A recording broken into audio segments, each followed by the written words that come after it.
to me earlier, and then she didn't text me back.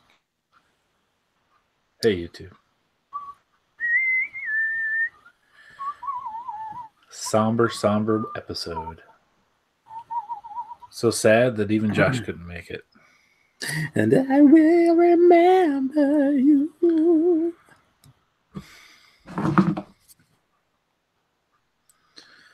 Oh, will you remember me? Don't let your life pass you by. Something for the memories. We have got David watching already. He said he prayed for rain so he wouldn't have to ump the softball games and he could watch the live episode. Hey, man, don't have to have parents mad at you for making the wrong calls or whatever on their little kids. I think it's adults. I think he does adult softball leagues. Well, they could still be very childish out there. That's true. Okay. We ready?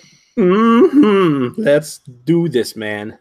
Let's do it. All right, YouTube. We're going to start the audacity here. We're going to start the audacity for the last podcast. I cannot believe, Chad, that you had the audacity to end this. Well played. All right, 3. I have the audacity to start 2, audacity. Ha! 1. I waited too long to start this play on words. What's happening? Start. 3, 2, 1, start. Welcome, ladies and gentlemen, to episode... Oh, it's not recording. Come on, dude. Restart. Hold on. Oh, it had the wrong microphone. I don't know. All right, try again. I don't know how to... I have just to restart my whole X. entire audacity. No, you don't. Just I already closed it. Oh, my Just kidding. I'm ready. All right, ready. 3, 2, 1. Welcome, ladies and gentlemen, to episode number 175. Are you sure? Your podcast. Yeah, I'm sure. You're sure? For sure this time. Yeah, Recording. it's going. I can see the little blip. Is it on? 175 episodes. I can still. How do we do this? Can tell. So here we are, the final episode of the South Dakota Gamer Podcast, episode 175 of the numbered ones. As we were going through and kind of looking at them, along with me is David Mann at the moment, by the way. Never tell me the odds of how long this podcast will last. Yeah. Because I already know. It's true. And not good.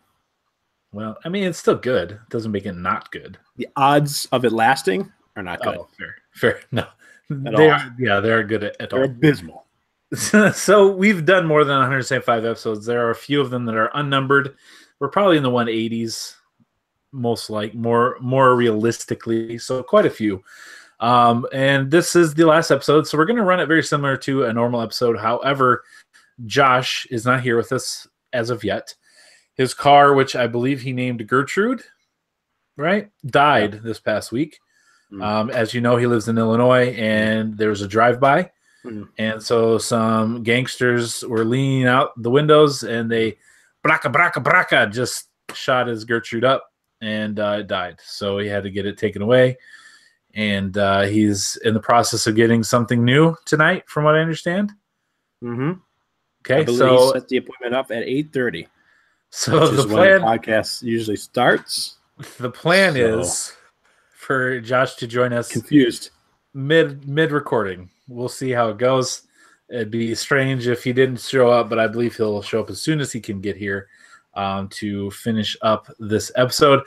So we're going to rearrange kind of the order that we typically will do the podcast. We're going to go with the news first. That you can use if you so choose.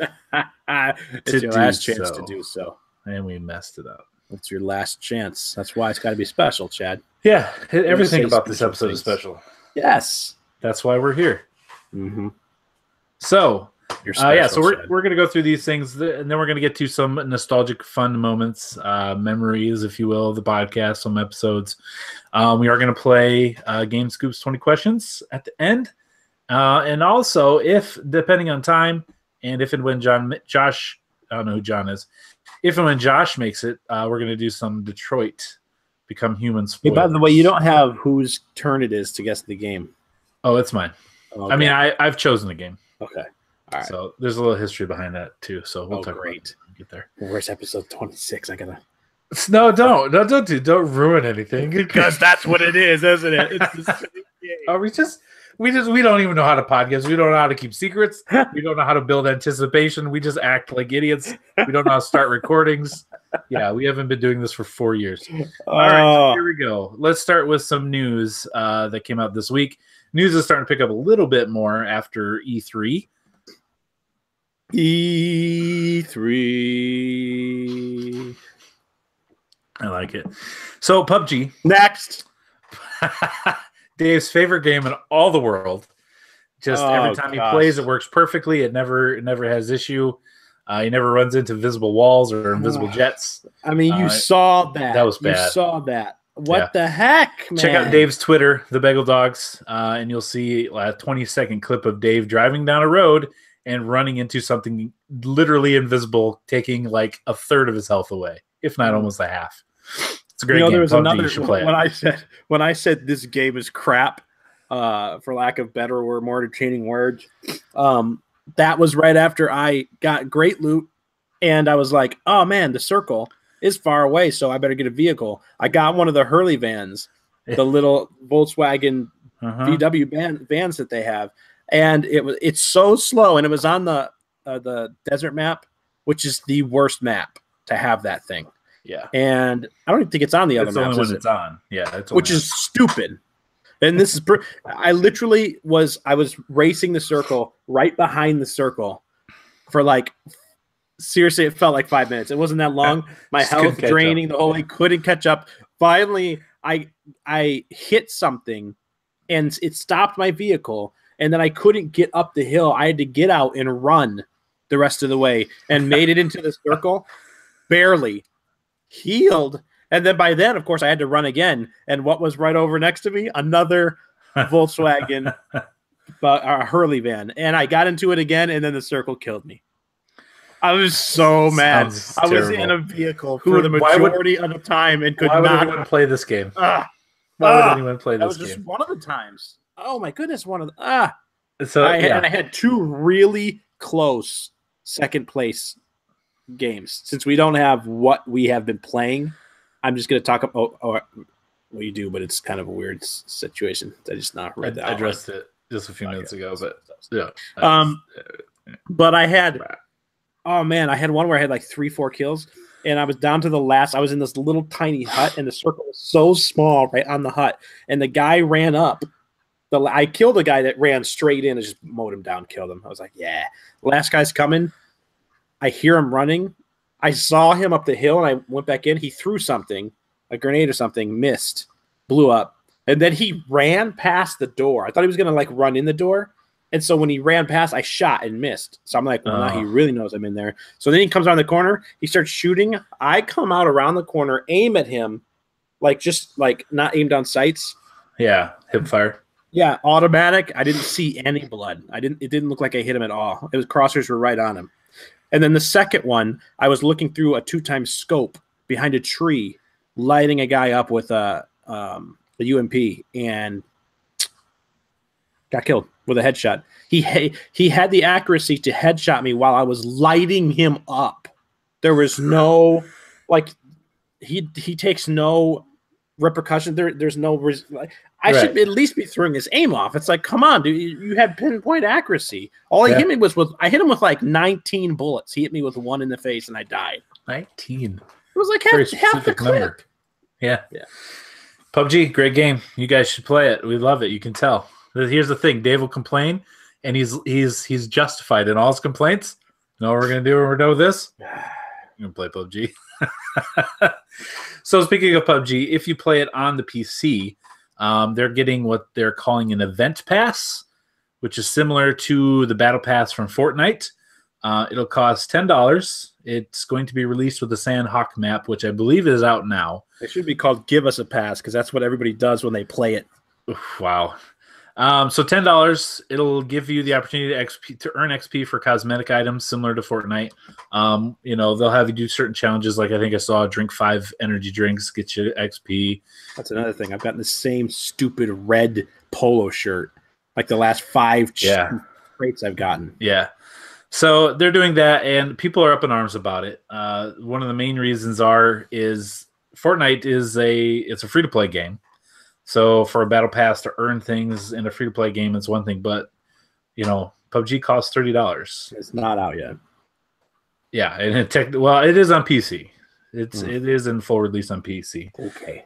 So it didn't go over very well, but it is something that's out there. They did tweak and adjust it some, so it's not exactly the way they originally did it, but it gives you a chance to earn exclusive cosmetic items, whether it be shirts or I think gun skins, which is in the PC version as well, and things of that nature. So that, and then also Rocket League is doing something similar called a Rocket Pass, which again, $10 gets you an opportunity to earn XP towards cosmetic items and things like that as well.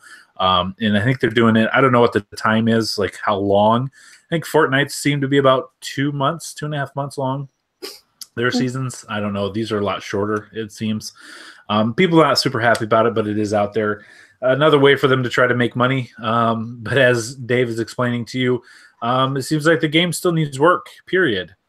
And I know PC doesn't necessarily have all the same issues, but they do have issues still with that game. It still seems like a broken. I don't think we ever really talked about it, Chad, but you had, because of something I think was going on with your family, you played with me on your original Xbox. Yeah, my Xbox Elite. And Xbox Elite, which is still above the launch Xbox. It's not an Xbox One S. No. And you were shocked, right? It's like you finally, I guess not shocked, but finally saw what I was dealing with. Yeah, the difference between playing on a regular or not X, Xbox One X, things render in so much quicker. They run so much smoother. I've never had the running into invisible. I mean, I have. You've run into invisible rocks and stuff in cars, but like buildings rendering, I've never, spawned or dropped into the middle of a wall. Like we were playing with Corey and Andy the other week, and that was that night. And he landed from his parachute on the ground, which was just open ground, and then a wall rendered in around him. And he was literally stuck inside a broken wall, and he could not move, could not get out, and he was stuck. We shot him, and he went down, and he was still in a wall. So there is a huge difference between playing on a normal, quote-unquote, Xbox and Xbox One X, which is a problem. I get that the X has more power. Right? And all this is also, when it was first released early access on Xbox, it didn't run this bad. Yeah, it seems as if it's taken... Yeah, it was second week of December. It seems like it is definitely taking a step backwards in the way it plays. As in, the more they add, the tougher it runs. Dave rubber bands and skates all over the place when we play together, and it's frustrating. You just want to play, even if you get killed, like Dave was explaining. As long as you can get to a gun and loot, and it works. Like the game works in its basic sense. That's going to go a long way, and it seems like it just isn't. So to add a battle pass, earning more money before the game is really ready to go on all the systems seems like a problem. But anyway, so that's the first one. Second, the next two kind of tie in together. We talked about it last week. There's the Fortnite issue with Sony not letting you link your account that you've played with Sony on Epic to any other system. To get the progression. Minecraft for the Switch came out with an update this last week that allowed you to cross-play with Xbox players. So, Microsoft owns Mojang, however you say it. Microsoft owns that company now, so they own Minecraft. And Minecraft has been out on the Switch, but you've not been able to cross-play with other platforms. Well, with this update that came out, it's actually... You download the game all completely again on the Switch, and you can play. Switch players can play with Xbox players on the Switch, on the Xbox, on the PC, whatever. You can play together, same worlds, different platforms. And Microsoft and Nintendo came out with a Twitter ad, and I've seen a couple other ads that they put out where they've got the green side, it says play, and the red side of the screen says together. So Microsoft being green, Nintendo being red, playing together on Minecraft, making a big deal of how they could cross-platform, play this game, and have fun together, almost kind of sticking it in Sony's face, saying, where's your blue color playing all by yourself, not only with, obviously, Minecraft, but also with Fortnite. And Fortnite's, or PlayStation's, not response to this, but seemingly bad-timed PlayStation 4 Fortnite bundle they announced. Like they've got the God of War, PlayStation and the Horizon PlayStation, all those types of things. They now have a Fortnite PlayStation, which gets you an exclusive skin that can only have if you play on PlayStation, get you some V-Bucks, and also gives you exclusivity to only play on the PlayStation.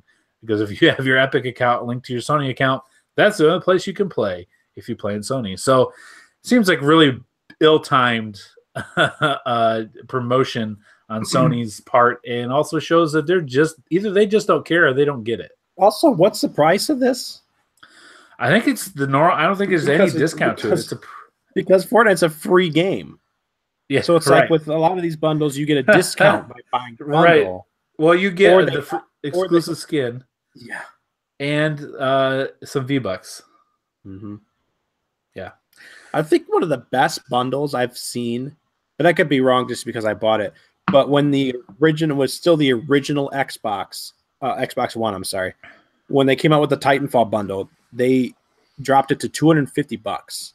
Yeah. And that was like the second year. I don't even think, maybe not even the whole first year. Yeah. When Titanfall came out, in the summer, and Xbox One came out in the fall of the year before? Yeah, I can't remember. I want to say that I thought Titanfall was in the fall as well. It was also the same time as Battlefield. But Titanfall 1 was an Xbox. One exclusive. was, yeah. So that was really cool. That's when I got mine. Yeah. Good timing. Yeah, man. So we'll see how that goes. Ps4, but hey, man, this what's up? That's what's up, man. What if we stall during every segment and make this the longest episode because it's the last one? I don't like that at all. No? I don't like it. Nope, not a fan. All right. So speaking of Fortnite here, they announced they're going to be doing a limited time mode called Playground. They hinted at this a few months ago or a month or so ago, but it seems like it is something that's coming possibly even the day of this release, which is June 26th. It's going to be a playground mode, which is going to basically let you go in to the map, find all the, see where all, kind of learn it, explore it. You can build, you'll have a bunch of building tools. You'll be able to build things that you can't build in the game normally, and give you an opportunity to kind of experiment and just explore the map kind of at your leisure. You can bring friends in with you, and there is friendly fire, but it also does instant respawn. So it's not a full regular match. You just get to go in and kind of mess around with the map and learn things about it. Private match? I don't know. I would think so, with the fact that it has no time limit spawn, but it doesn't say specifically if it's like 100 people going in. But there's no timer. Like the circle doesn't move or moves a lot slower. It's basically they say let your creativity run wild on your own private island. So I think it's just an opportunity to mess around. It is cool because it is a way to learn the map and figure out strategies too. You can not just use it as play around and stuff, but you can practice your building. I was just watching the other day when I was playing, this guy killed me, and I literally sat there and watched him for 10 minutes. Yeah, because just to see what he's doing. Yeah, yeah, and he won. It was ridiculous how fast he built. Yeah. So that seems it seems like it'll be available in this next update, which they do updates. It seems like every Tuesday. So if you are big into Fortnite, make sure you update your game and check that out. Next, Life is Strange 2 got a release date this week, coming out September 27th. That Captain Underpants game. It's not Captain Underpants, but the middle game that they announced at E3 that's coming out for free. That's out in August. So you'll be able to play that for free. And then on this 27th of September, episode 1 of Life is Strange 2 will be out for you to play as well. So you're going to be able to go check that out if you're into that. I have the whole first season on my PlayStation. I've played part of episode 1, but I've not gotten very far. I played through a big portion of it and didn't finish. Very similar to Telltale's adventure games, but much better. Didn't catch me as much quality. Yeah. Yeah, but you play as a couple teenage girls. That might be part of it. Yeah. So there's time travel and being able to manipulate time in there too, which is kind of fun. And then lastly on the news, NES Classics coming to GameStop, just like Nintendo said this summer, June 29th. That's awesome. June 29th. I again, I'm trying to go for one of these things. $60 still. Nothing has changed there. It has 80 games, if I remember right. No, that seems like a lot. Was it 80? No, that can't be 50. Right. Is it 50? I can't remember because there's 21, 22 if you count Star Fox 2 on the Super Nintendo Classic. I cannot remember how. There are more. I know that. There are? But yeah, there are more than that on the NES, but I cannot remember the exact number. 80 went into my mind right away, but that feels like that is wrong. But anyways, that's 30. Dave. 30. Okay, so it is more, but not definitely not 80. So 30 games on the NES Classic coming to June 29th. GameStop will have them. I'm sure Best Buy and Walmart's and other places will have them as well. But GameStop announced today that they'll be having them, and every store will have at least 10. Many more stores will have more. Only one per customer, and first come, first serve, basically. So I lucked out when I got my SNES. I just happened to be in the right place at the right time. And when I went to get the NES, I think, Dave, you were coming to see me here in South Dakota when the NES came out. I tried, yeah. See, I wasn't in my what's the word I'm looking for? My comfortable area. Yeah, you're comfortable. I wasn't in my groove. That doesn't make sense, though. Your zone? Yeah. I wasn't. Yeah. I wasn't comfortable. I'm not used to South Dakota weird towns. You didn't know where to go. Yeah. I hear you. Find it. The first one I went to, the location had changed, and when I got there was already like 9 people standing in line outside before it opened. Yeah, so same for me. I got to the GameStop and they said there's enough people there. I was like, so how many of the managers say there are? They're like, he's like 7. I was like, and how many of us are in line? They're like 8. I'm like, okay, see you later. Yeah. Then someone's like, well, I heard Toys R Us got some. I went to Toys R Us and some guy had just bought the last one. Yeah. So I got lucky when I found the SNES, but I mean, I don't know if I'll go line up. I probably won't, but I hope to find one. I would like to have one. We've talked months ago about how we don't really play it as much as we thought we would or hoped we would or wish we would. But it would be a cool thing to have to just boot up any of those games at any time. So June 29th, that's this week. Later this week, you can check it out. You know what? Hopefully get one. I'm setting a reminder right now because I have to go to my apartment complex to hand over some papers and sign a lease. And since I'm going out prior to working, I will also visit my local GameStop. Good. Setting the alarm right now. Okay.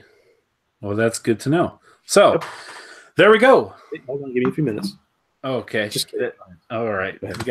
Everyone watch Dave as he sets his timer, alarmer, timer, and alarm. Yeah. Limer. We're good at this podcast thing. You would think this is our first episode.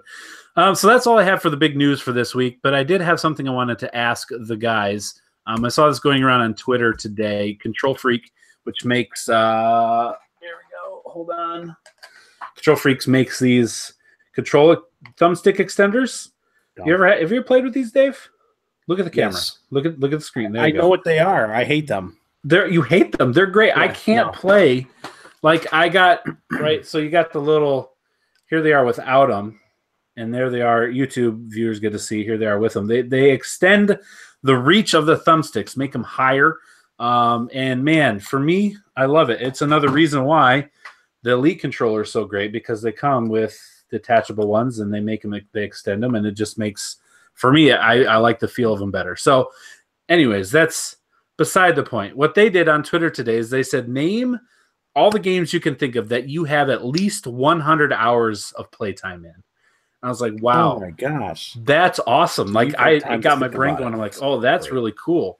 Some of them, like you'd guess, right? Like there's some like Link to the Past, right? How many dozens of times have you played through it? For you, Last of Us, how many 10 plus times or whatever that you finish the game and you start multiplying the game times, together and figure out where you're at. Some of them you can literally look up, like the Xbox, since the Xbox One came out, it tracks your playtime.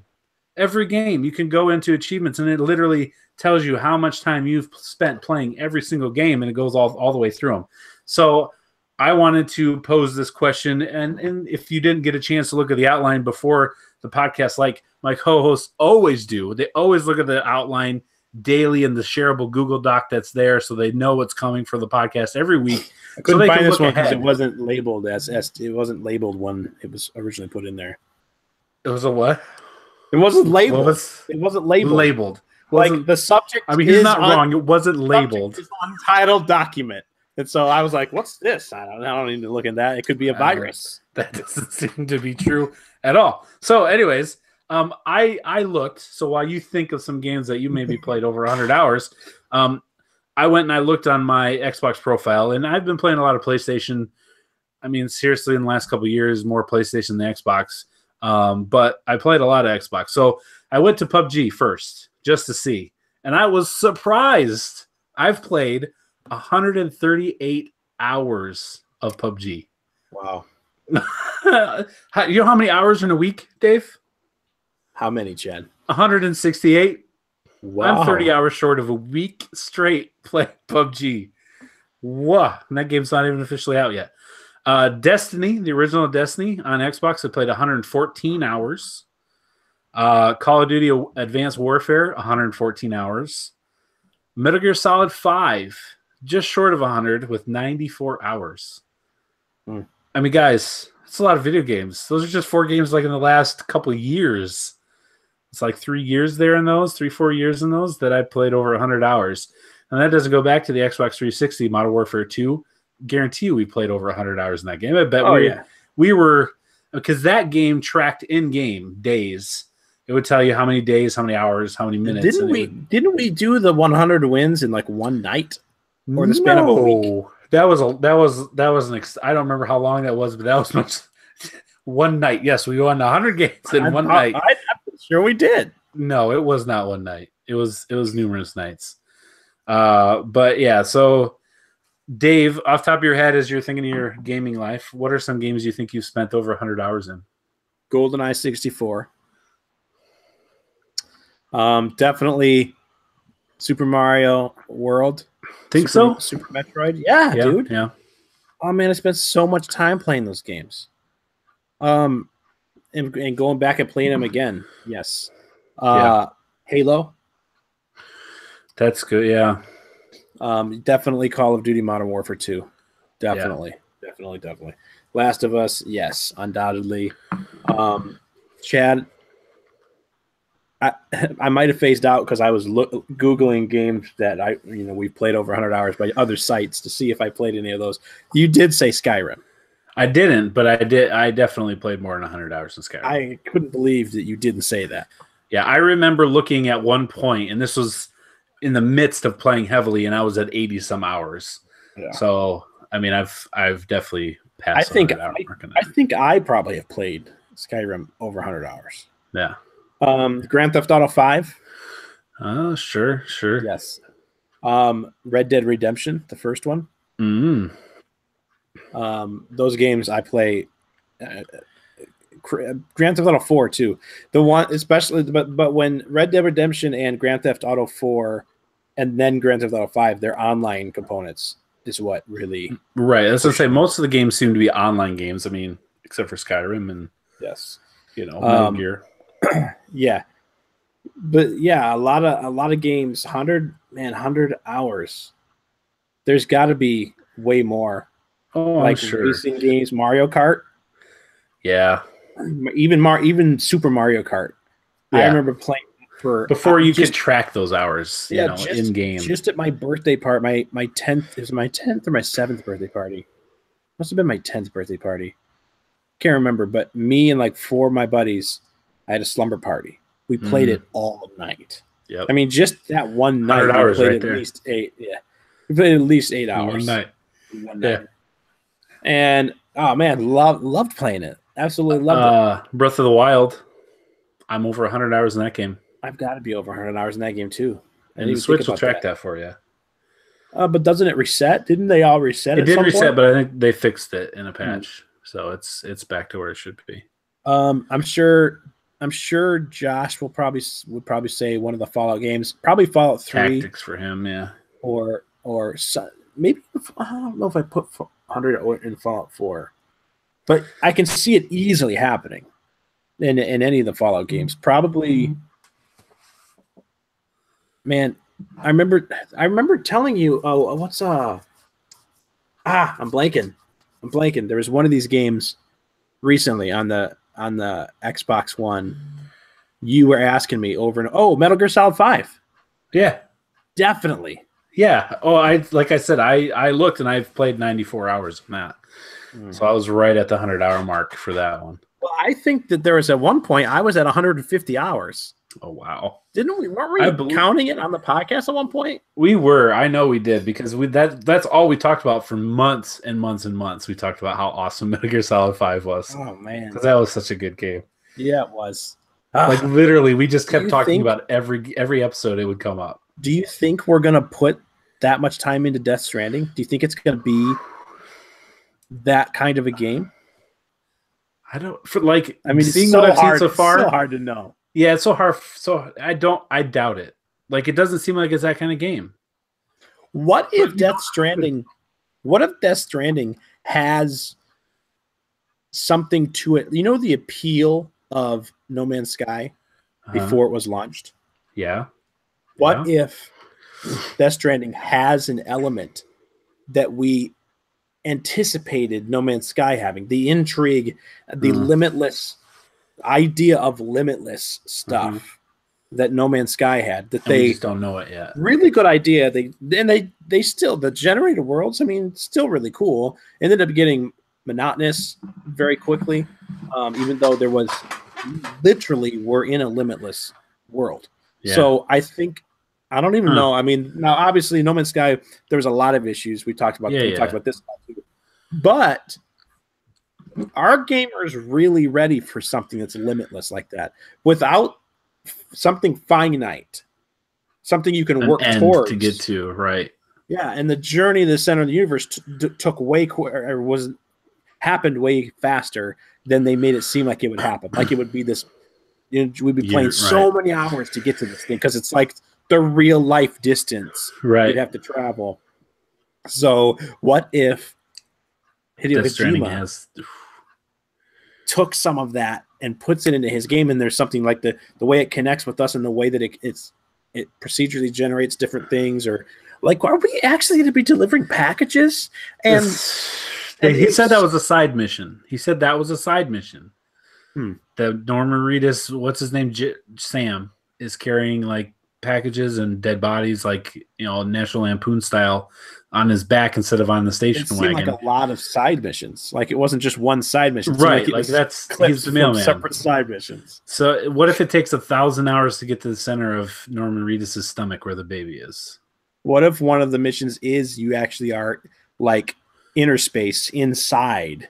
Like Ant-Man, like subatomic. I was going to go inner space first because that's like a retro. Yeah, but the same idea.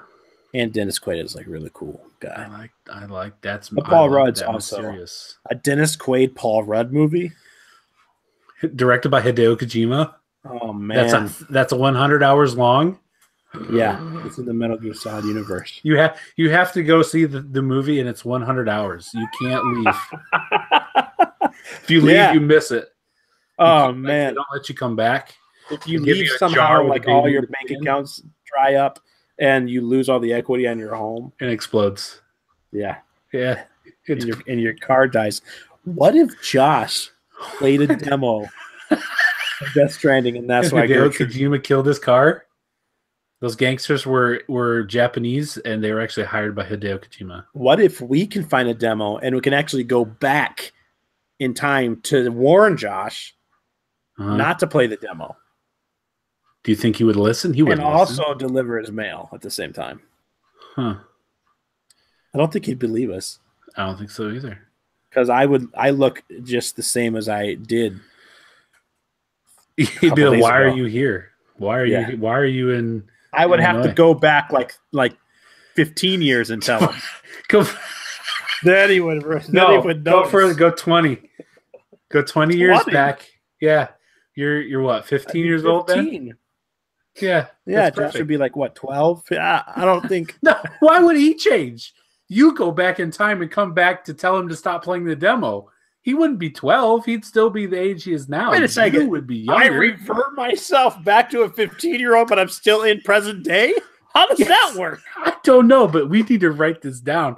We're going to start a movie podcast, folks, next. So we create a time machine that doesn't actually take you. No. You go back. mad at me. Stop. You're talking crazy. You go back to your 15-year-old self and you switch places. You'd be like, I got this. You got to go to the future so that Josh believes me. This is what you got to say to him, 15-year-old me. You go back and you tell Josh, don't play that demo as 15-year-old me so that he knows it's true. When you're done, you come back. 35-year-old me has to hide in my mom's house so she doesn't call the cops. Like you're going to have to hide. You're going to have to hide. And then I get trapped there living my 15-year-old's life until present day, and then somehow it all goes back. It's like Wolverine. You gotta wait till find a Voltar machine and like actually go back to being a little boy. Now you're just getting crazy. I don't even know what you're saying anymore. Man, we should have done this for all of these podcasts. We would keep going if this was the case. Oh man! All right, so the 100-hour, the 100-hour games that we have played. So, Josh has texted, said he's 10 minutes out or so. So we're gonna move into some favorite moments from the podcast and assume that he will join. I gotta say, mid part. I gotta say, when I was like doing this, laughing, I looked like out of the corner of my eye, and I thought this said favorite moments from Andy's circus, but it says Andy and whatever this word. Yeah, well, you know the word, obviously. Oh. So this last final episode, the final. No, I guess it's not the final point now because we're moving things around. Thanks, Josh. But the final episode, the final sponsor from Papa Andy, whom I've not heard from, so he might be real mad, or he might just be way behind on podcasts because he has twin daughters that I don't think are sleeping through the night yet. So that's most likely it. I'm going to hope he's not mad at us. But sponsored by Papa Andy, and the last word of the week, karateka, Dave. Karateka. You're saying it wrong, first of all. Secondly, this is a long-lost, ancient fighting technique, a fighting style. And what happened is there's like a great love loss between what became two separate fighting styles that used to be one. Two masters who came up with this fighting style had a falling out, and they split ways. And so now the other guy got the rights back in the ancient times. He got copyrights. Copyright, yeah. To karate. And he got most of the whole word. He said he couldn't take the whole word because he owns part of it. So he took karate. And the other guy got ka. But he was so upset with himself by hurting his friend that he's like, you can have two more of the letters, but you have to come up with the rest yourself. So the other one decided to create his own fighting style and had a successful fighting game franchise called Tekken. That was his style, Tekken and karate. When they were together, it was karateka. I think you actually are saying it 100% correct. Karateka. I don't think. You know. Therefore, I am. So right. The definition of the word is, you're so very close. I mean, I would almost call it correct. A practitioner of karate.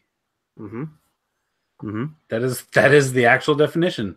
Yeah. Practitioner of karate. What they're not saying is the original practitioner, right, of the art, the fighting art, karateka. It's just they boiled it down to one sentence, not the. And what they wrongfully do is not acknowledge both of the masters here. Mm-hmm. They just give it all to karate because they're mad that Tekken got into the video game franchises, making way more money. Right. So much. And, in is involved in pop culture. And whereas the karate spin-off movie is not doing that great. Huh. So they're really mad about, the Cobra Kai dojo thing. Yeah. Speaking of Netflix doing a Cobra Kai show, I hear, or movie. They already did. It's already been out. Oh, they're doing. See, I'm behind. That's what I'm talking about. Oh, that's the one that did favorite bad. moments. Moving on. Andy, thank you so much. Andy has been a constant patron, good friend that we never would have met had it not been for this podcast. what? Let's go down the list. Let's do it. And name everybody by memory. So the ones that we don't are going to be This is a great idea. Great idea to do this for the moment. Let's name names. Andy's named because he donates money. And we appreciate it. But yeah, Andy, I've met him in person. He lives nearby. Hey, how about we do it like this? Over the years, yeah, 3, mostly 2 years of Patreon supportage. I mean, 4. Yeah. We've had some friends who supported us. Yes, we have. The Patreon friends. Well, we've got plenty of friends. We've made friends through this podcast. We've played on Xbox, PlayStation, even some PC, some Vita, maybe some Nintendo Switch. I don't know. Online kind of sucks. But our Patreon supporters have got to get some shout outs. Okay. We've got Andy, Papa Andy, who, of course, the word of the week guru, brought us so many joys and so many laughters and so many moments of fun. Yes. Then again, you've got Paco bringing us my Nacho Libre rendition of his name, along with many things like the beard oil company that we rub all over our face. Dip the world in it. Well, that's their logo. That was like our catchphrase that we came up for them. They didn't like to rub your face in it. Yeah, rub your face on it. So dip the world. You actually said dip the earth in it first. I actually listened to this episode today. Yeah. You're like, dip the earth in it like an Easter egg. Yeah. And we were like, yes. And then it evolved into dip the world in it, which because it just sounds better. First-hand supply. First-hand supply. And also the candles. Yes. We talked about the candles. Yep. That was before First-hand. And I got the coffee ones. Are you ready? Yep. What's it called, Chad? I don't remember. Blank Candle Company. Can't remember. Chad. Oh my gosh. What was it? Boston Market Candle Company. No. That's not what it was? That can't be true. Are you sure? You didn't eat chickens with it? No macaroni? Pretty sure that's not what it was called. It was the East Coast Candle Company. Yep. Yes. And also we had Mr. Evan Steele, the OG first Patreon supporter, and the reason we ended the podcast after the E3 predictions show. That's not true, Evan. That's not true. Dave is still angry about it, but it has nothing to do with ending it. I promise. We'll see you next episode. We also cannot forget Andy's wife. Remember? Sarah. She had the daycare center that we would talk about all the time. We cannot forget Miss Cecilia Choi. Yes. Who sponsored us as well. She has. At the, what is it, $10 level? Way back. Yeah, and she's been doing it ever since. As far as I know, I don't get to see the funds. I have nothing to do with the account. I have no control over that money. It never runs through my hands at all. And people that know you would say, good choice, Chad. Thanks a lot, Chad. Ryland Aller, we can't forget him. Ryland Aller and his sister. Zarya and Co. Yeah, who was it? Is it Jessica Simpson's sister that uses the stuff? Yeah, right. Yep. What's her name? She makes clothing for girls. Jessica Ashley Simpson, I believe. Pretty cool. Yeah, pretty cool. Jordan, 2%. Yes, Jordan, 2%. Also, Brian Seddon. Oh, B-Said. I'm sorry, former co-host. Co-host and almost PS4 winner, but not. Almost PS4 winner, but not. That was a sore moment. He's also a Kelly Tran hater. Yes, for those of you that he's the reason that she deleted Instagram. Yeah, she saw. He's a very bad person about Star Wars and girls. Yeah, he hates women in general. Yeah, yeah. He thinks best friends with us. We're real good. We're real close with him. Obviously, none of that's true. Also, let's not forget 3 of the most important Patreon supporters. Me, you, Josh. Hey man, I've been supporting it since day one. Faithful. Right. Every week. Do we get a prize? Do we get a prize? Yes, you no longer have to podcast every week. Mm. It's the no prize. so close to the Nobel Peace Prize. But not. No, it's not. It's at all. Actually, yeah, it's not as close as I thought. Once I remembered peace is in there as well, it kind of puts it really far away. Yeah, pizza. Chad. So yeah, I wasn't going to bring it back. I know. It's in the middle. It doesn't count. We just had to right in the middle of the show.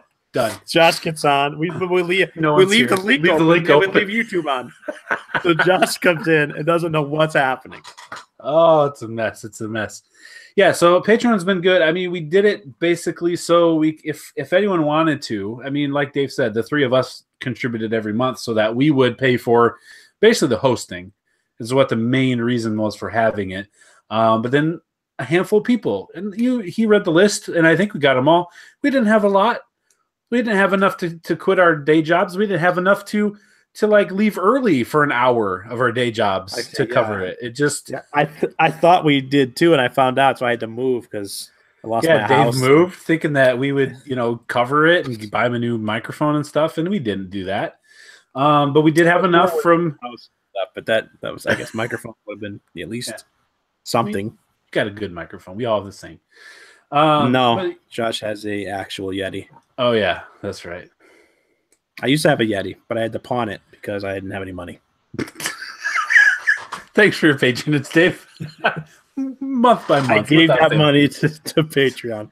So we paid for the hosting, but then obviously we were able to give away. We gave away Uncharted 4. We gave away some PlayStation gift cards, Xbox gift cards. We gave away a year subscription to Xbox Live or PSN. Yep. We gave away a actual PS4 console. We've given away. We had that big giveaway box we did here this last month. So we've been able to do a lot of things, giving a lot of that back on top of paying for the hosting. We were able to help ourselves out with some of the video game stuff. We were able to get a PlayStation camera.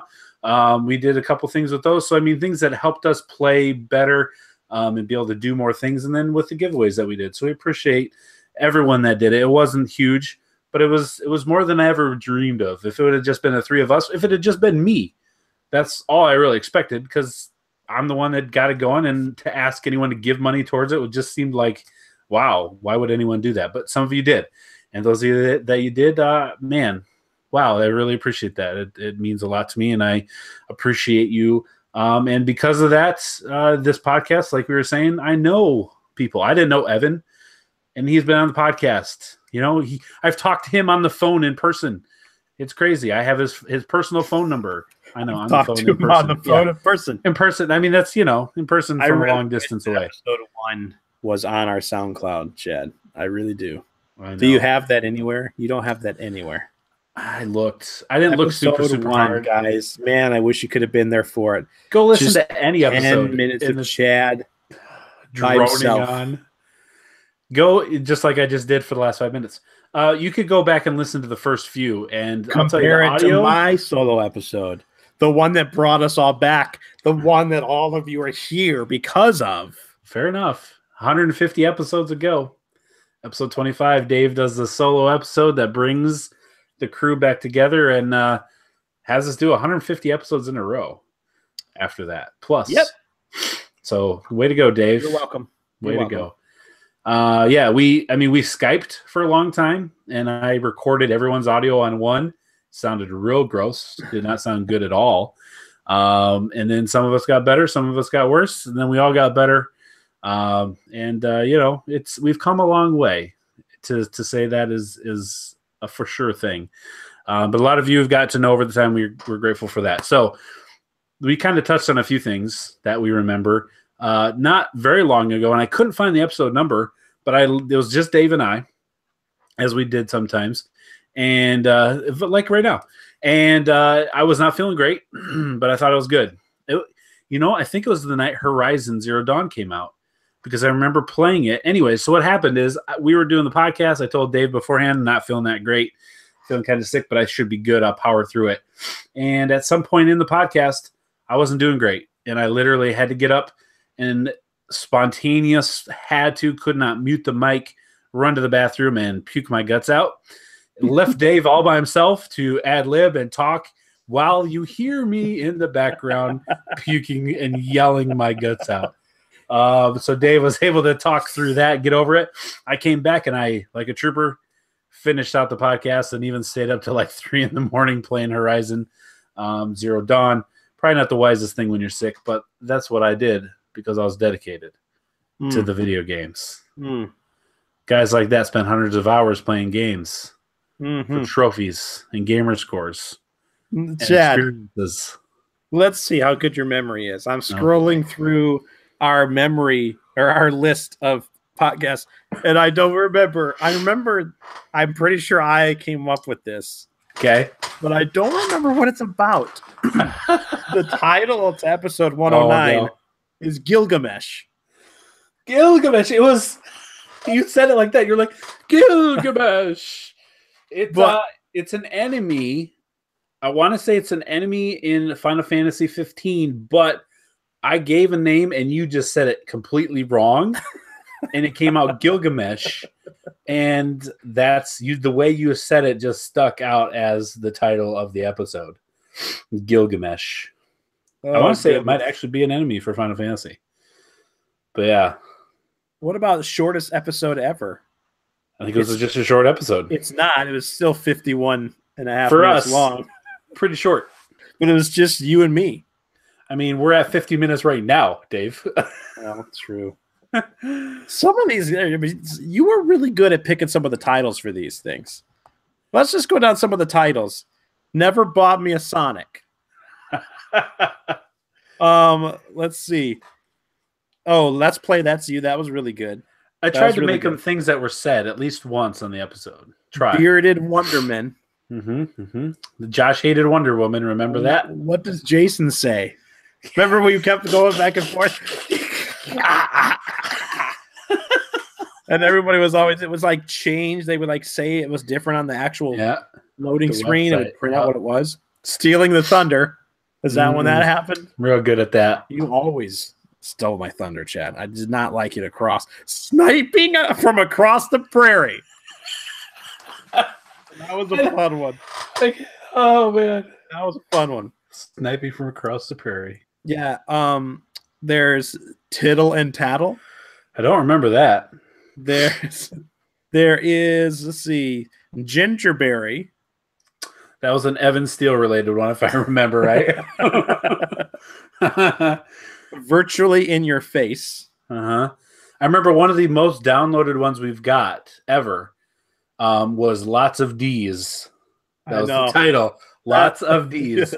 You talked about Destiny. I think a lot of those were mine. My listens, because I like that. There was for some reason. There was one called Synchrodim, which I think is an Andy word. Is it not? That was episode 84. Yeah, wow. He was giving us words for almost 100 episodes, or even more than that. Almost 100, 84 to 100. You're in space. You're in space. Yeah, there's a poking the mans. Yeah, that's a Josh statement right there. There's the one you've been waiting for. ... Really. What was that one about? Remember? I don't know. We need to go listen. Double D's. I think that was one that you did. Me? What do you mean I did? I just have a feeling that sticks in my mind. Like that was not me. So we talk. Let's see. Here's the description. We talk about the big updates for both The Division and Destiny, Chad and Dave's take on Quantum Break, and our thoughts on the Gears of War 4 and Titanfall 2 trailers. Also, do we need a female Link, or is he already androgynous? Followed up by GameScoop's 20 questions. Thanks for listening. That sounds like you, man. Sounds like all you. Destiny and The Division. I was getting risque that day. Upsy Downsy, Audio Spectre. They've got Upsy Downsy. I was legitimately confused by your statement. Upsy Downsy. I'm like, Upsy Downsy? Upsy Downsy, left see, right see. Yeah, I was legitimately confused by that. Palmer, Lucky Palmer. Who is Jethro? The day I convinced you guys there was someone else in the room with me called Jethro. Who is Jethro? Because I kept referencing someone off camera, and you guys couldn't tell if someone was really there or if I was just talking to it. Yeah, we just went with it. The constipated mathematician. Who could They've forget got that one? Bismarck. Yeah, that was talking about the difference between South Dakota and North Dakota. They had Bismarck, not Listen us. to us schedule. Oh, that was a bad one. Rage quit Skype. Oh, that has to involve you. That has to involve you. Rage quit Skype. Rage quit. It says episode 39. Rage quit Skype by Dave, Josh, Chad, and sometimes Isaac. So we weren't doing really big good titles then. But yeah, that must have been me. Rage quit Skype. Welcome, Josh. Do some music or something. To the final episode. Hi. That's going to do it for us, ladies and gentlemen. Thanks for listening. No. Oh, man. You made it. Guys, what a day. What a freaking day. What a weekend. You are recording Audacity, yes? Oh, crap. Yeah, I am. So your car was involved in a drive-by gang shooting. Yes. And I just want you to know, we've discussed this.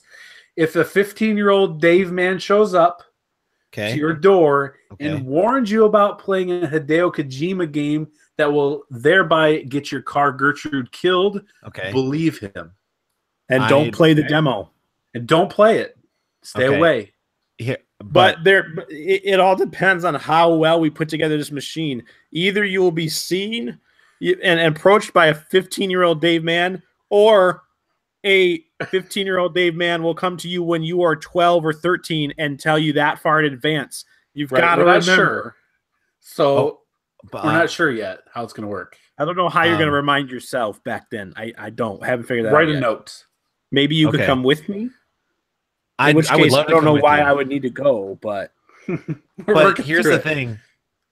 If not playing the demo is what allows my car to not be killed, I don't know. I don't know. Oh no, were you making that situation? He's involved, Dave. Josh is involved in the drive-by. Oh my gosh. He orchestrated the hit. If he stops the drive-by, he himself will cease to exist. Maybe that's why it happened. It was an insurance scam. I gotta go figure this out. Quick, do some music or something. Yeah, I feel like there's so much I need to catch up on. Baby Wookiees. He's reading two titles at the moment. Lots of D's. That was a big one right there. Nintendo. Wait. Going back to Lots of D's, didn't that one get like a lot of downloads? Yeah. That had the most. I think that might still have the most downloads we've ever had. Less than an hour long. Yeah. Don't tell me what to do. I remember that one. That's a John Walker. Chad started it. Here, let's listen. Yeah, it is Isaac. Because watch, it starts off with that. What's up, fools? Hey, man. He's got a vision. Hey, Mr. Isaac. Click your camera icon. For some reason, it's not defaulting to that. How about don't tell me what to do? That's just how it starts. There's another episode where Isaac wants to talk to us all about soccer, which is like a couple of years ago. So he's talking to us all about soccer, and you're making fun of him because he hates soccer. And then he was talking about how you guys just live. Like, dude, I played soccer in high school. He's like, oh, okay. He's like, yeah, I said I played soccer in America, Isaac. Where did you play? And he said, in the womb. And one of us said, that's not even a country. Like, what are you talking about? Oh, that's great. It's kind of like one of the very first episodes we came back. I think it might have been 26, and Isaac wasn't with us. And so Dave had to make the point, the guy with the bomb on his chest. And then we laughed it off, and I kept talking. And Dave's like, no. You have to know his last name's Ali. Otherwise, it won't make sense. and then we're like, okay, ha. And then Josh goes, yeah. So now, without saying that, no one would know that we're all racists. Is that the same episode where I sang the entire song of Prince Ali from Aladdin? And you seamed it in perfectly with the actual song? Yeah. Remember when you made up the song to Jenga? Oh man, I forgot about that. And I actually saw that title in one of the titles, which is what it would be. And you just made up the song. It might have been at the end. I don't remember where it would be. But yeah. Wait a second. No, I don't think so. Talk for a second. Do some music or something real quick. And that you keep saying that. Like that only happened like once. Is the episode do some music and I did it. Is the episode for this one just going to be do some music or something? Yeah, it's going to be a bunch of music. That's what the title was called to one of our episodes, was do some music real quick. It was like we had to figure something out and we needed to stall. And so we're like, so we did. Real quick. And then Chad, do you remember in there? While you look, do you remember there was a point in time, and it probably was before a break, where we would take breaks. Oh yeah, in the episode, because I listened to a bunch of podcasts that did that. And usually they did it for ads or something like that. And we would just stop and I'd insert some music and then we'd start again. No reason for us to take a break, but we would do that. And then I'd have to split it, put it all in, just add it. I just don't know why. We were setting ourselves up to sell ad space. Fair. Hey, Chad, what was this one? Dad, try this. That was Carter. Yeah, that was Carter giving me some advice on something with the game. And you were like really mad, like you didn't want his advice. And it worked, of course. Exactly what he said worked out perfectly. And so I was really annoyed. Yeah. Gosh. So while we go through some of these things, and Josh, if you have anything that pops in your head too, but we did the PS4 giveaway. We talked about that. We did the Dip the World. Then at Gunther, we had a real good long episode about Gunther, talking about him. And I think that was one of the topics casts that we did. Yes, and then episode 50, Josh, I'd like to call your attention to episode 50 specifically. Okay. That was the call-in show that we had. Yes. The first live show, I think, on YouTube that we went. No, that can't be true. But it was one where we allowed anyone to call in, quote unquote, and be part of the episode. And we had a handful of guests just kind of show up, pop in whenever they wanted, leave. And this is the episode where Josh and Evan made a bet. Do you remember this bet, Josh, with Evan? Oh. Yeah, I remember making a bet with him, but I don't remember what it was. Oh, it was regarding Nintendo. And I meant to write down the quotes. But you were not, you thought Nintendo Switch would bomb. And if I remember, there were a lot of no one's asking for this quotes. Yeah. And Evan made a point to go and timestamp those quotes in the YouTube. So if you want to see them, you can go back at episode 50. But you guys made a steak dinner bet. It was hamburgers at first, but then it went to steak dinner. And technically, I don't think we can conclude the bet yet because it hasn't been 5 years. I was going to say, so Evan owes me a steak dinner. It was it was a 5-year bet that the Nintendo Switch, I don't remember the number you said that it wouldn't sell. But at the time, Evan was touting the fact that, it was the fact that Nintendo wouldn't make another console after the Switch. Yeah. Because the Switch would fail so horribly. Yeah. So I think I was looking at the Wii's numbers. Wii U's in like, the Wii's numbers in the first year versus like every other year that it was on market, and then the Wii U's numbers compared to that. Yeah. And then like what they were saying that the Switch was going to be. Right. So I think that's where I was like pulling some of my figures from. Right. Yeah. So yeah, jury's still out, I guess. I mean, probably not. Because at the time, no, we're just going to say at the time the 3DS had sold like 50-some million, and they were the top selling Nintendo or whatever. The Switch has sold 20 million in just over a year, almost half of that in over. Chad, I would say the jury is still out. Because technically only because the time has not lapsed. Exactly. However, Evan wanted to make sure we pointed that out, and he'll be waiting for his medium rare steak. I will readily admit I was probably wrong about the Switch. It has done well, far better than I think anyone expected. Yes, for sure. And I still hold to the fact that nobody was asking for this, but apparently, we didn't know we needed it. We didn't even know we wanted it until. So you can say that Josh is really, really close to seriously considering a sincere apology. I would say I'm a lot closer now to thinking about making something close to a sincere apology at some point in time than I was before. Very clear. 100% clear. Which is more likely to happen, that or you getting a Switch? Probably. Wow, that's a great question. It's hard because if you get a Switch, you're contributing to you being wrong. Man. Wow, that's a great question. I don't think we can answer that. I think that's something that has to end with That's what with they the call podcast. paradox. Yeah, I think if I answer that question, the universe might implode. Yeah. Don't Then you worry, won't have a chance to 15-year-old warn Dave man will come back and save you. Okay, thank you. I really have to listen to the beginning of this episode now. Oh, There's a so lot we that I went missed, apparently. places. Okay. So this was the intro song to episode 108, titled "Jenga is a Game." It's a Jenga. Jenga's a game where you build a tower with blocks. It's already different than before. Jenga's a game where you take a block out and don't let the blocks hit the floor. Here we go. Here we go.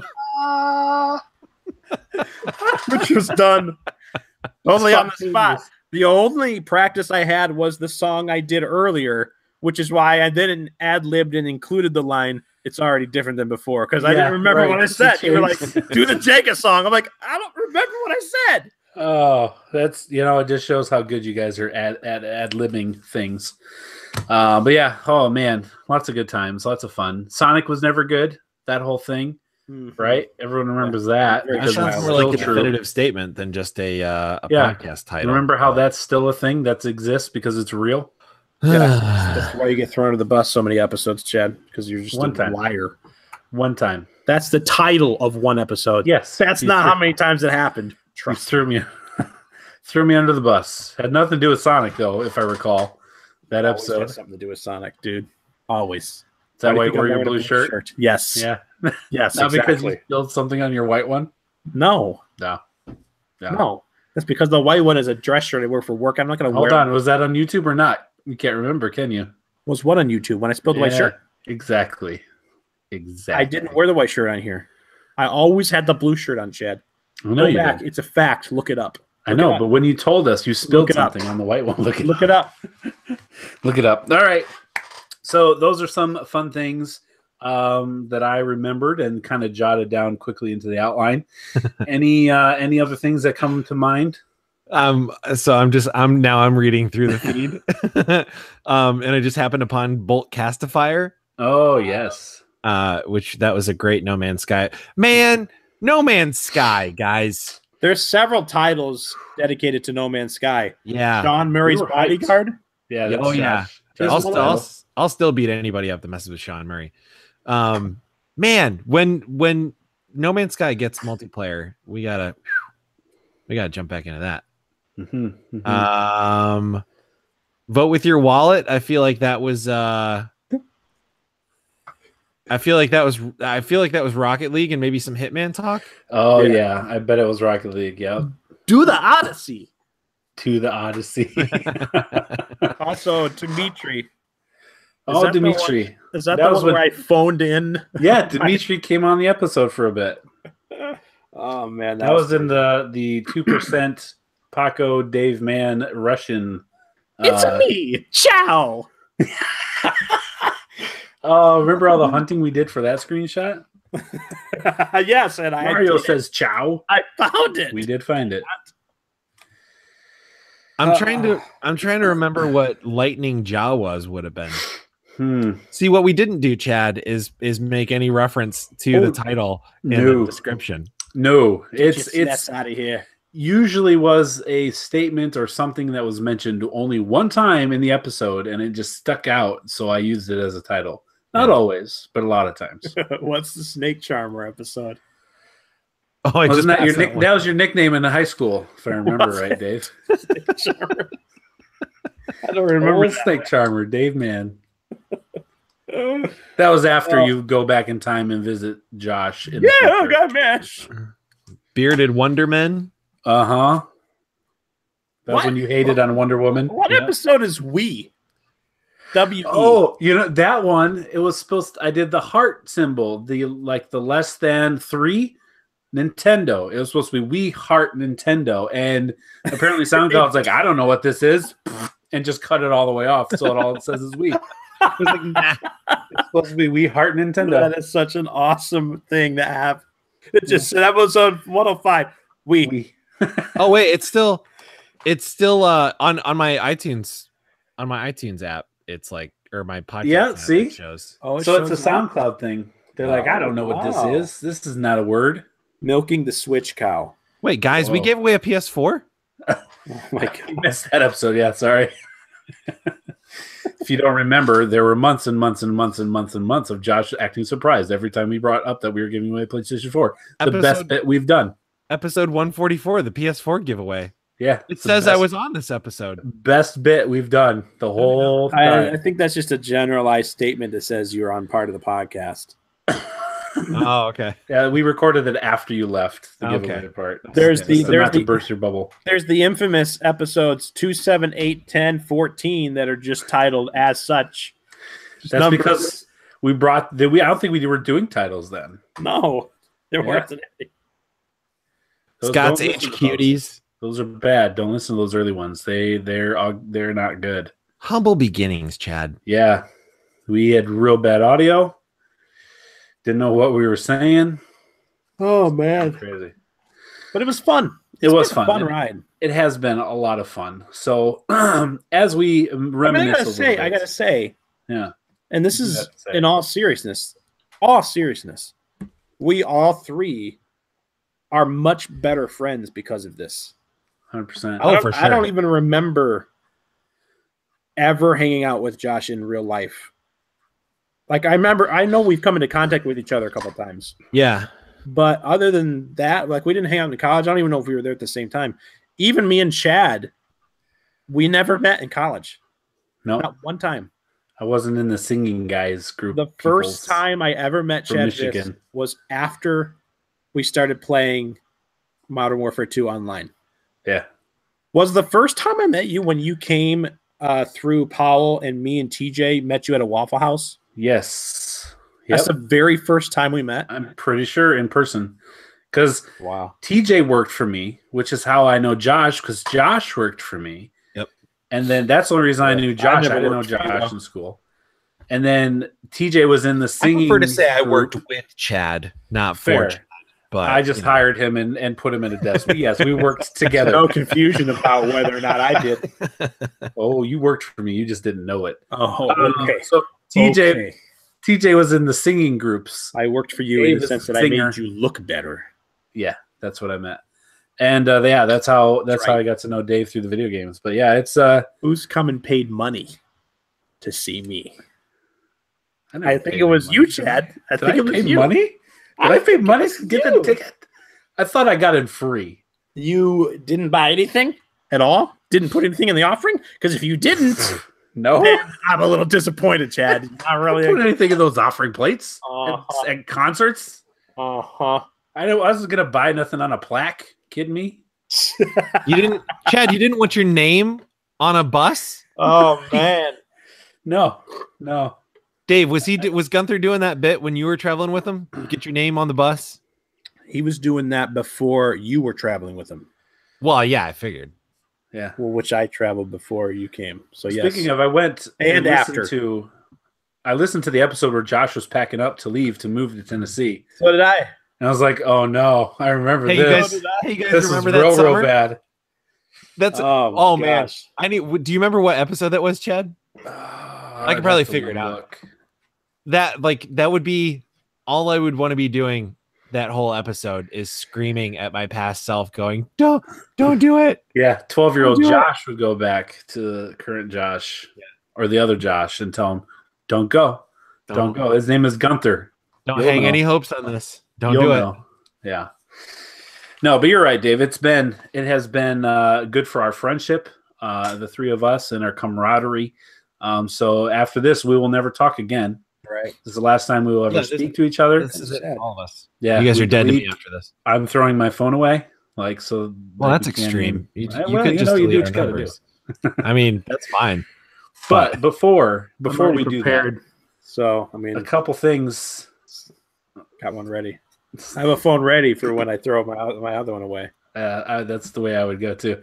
I thought you were saying you had a phone ready to throw away. I'm actually going to just transfer all the stuff off my ex to my old phone so I don't have to throw away my ex. Fair. There you go. I mean, that makes the most sense. And then I'm going to throw it away after I transfer everything. But or save it to the cloud. Okay, so before we do this, we have a couple things we want to do. We're obviously going to get to GameScoop's 20 questions. I chosen the final game, but we're not there yet. What we want to do is I want to take a little bit of time and talk about Detroit Become Human. Yes. So since last week, I finished it. We've all finished the game, and we've not been able to talk about it, and we're going to do that. So how much time do we need? We need to set ourselves a time limit. Otherwise, we'll just keep going. Detroit. What? That's how my my home pastor growing up used to say. Oh, well, that makes sense. He's Yeah, from Canada. That connects with all of us. Connects with our that's like he's from I get Canada the reference now. Yeah, we understand. Through it. So how much time do we need for a Detroit? No one says it like that at all. I hate you Not so even- much. I really. I want to say, man, It's my we last one. Shoot. Yeah, big man, huh? hey guys, Sorry, let's Josh. keep professional for the last episode. Oh, 5 years we from blew now, I'm all that a long time nostalgic. I ago. go back and listen. My audio's gone from every episode. It's just horrifically never messes exist. up every episode. It's I just send you our logo, and your face isn't there anymore. Marty McFly, you. Hey, Oh man, I feel like we could talk about Detroit for a very long time. I know. That's why I feel like we need a time limit, like 15 So minutes. all of us have played through one time each, right? Yeah. So far. Uh-huh. Yeah. Okay. Although I did play through the demo like 5 times. Yeah. Same. I'm Okay. I'm like a third of the way through my second playthrough. I guess 15 minutes is enough. Are you making different choices intentionally? Yes. Or are you just kind of okay? So we are definitely spoiling the heck out of this Oh game. yes, for we're anybody that's spoiling the heck out of Detroit Become Human. If you don't want to listen, go at least 15 minutes, if not more, just because that's how we do things. I'll say we're gonna make it short, and it's longer than ever. So if you're on YouTube, just look for when as soon as I take off my shirt, that's when we're done.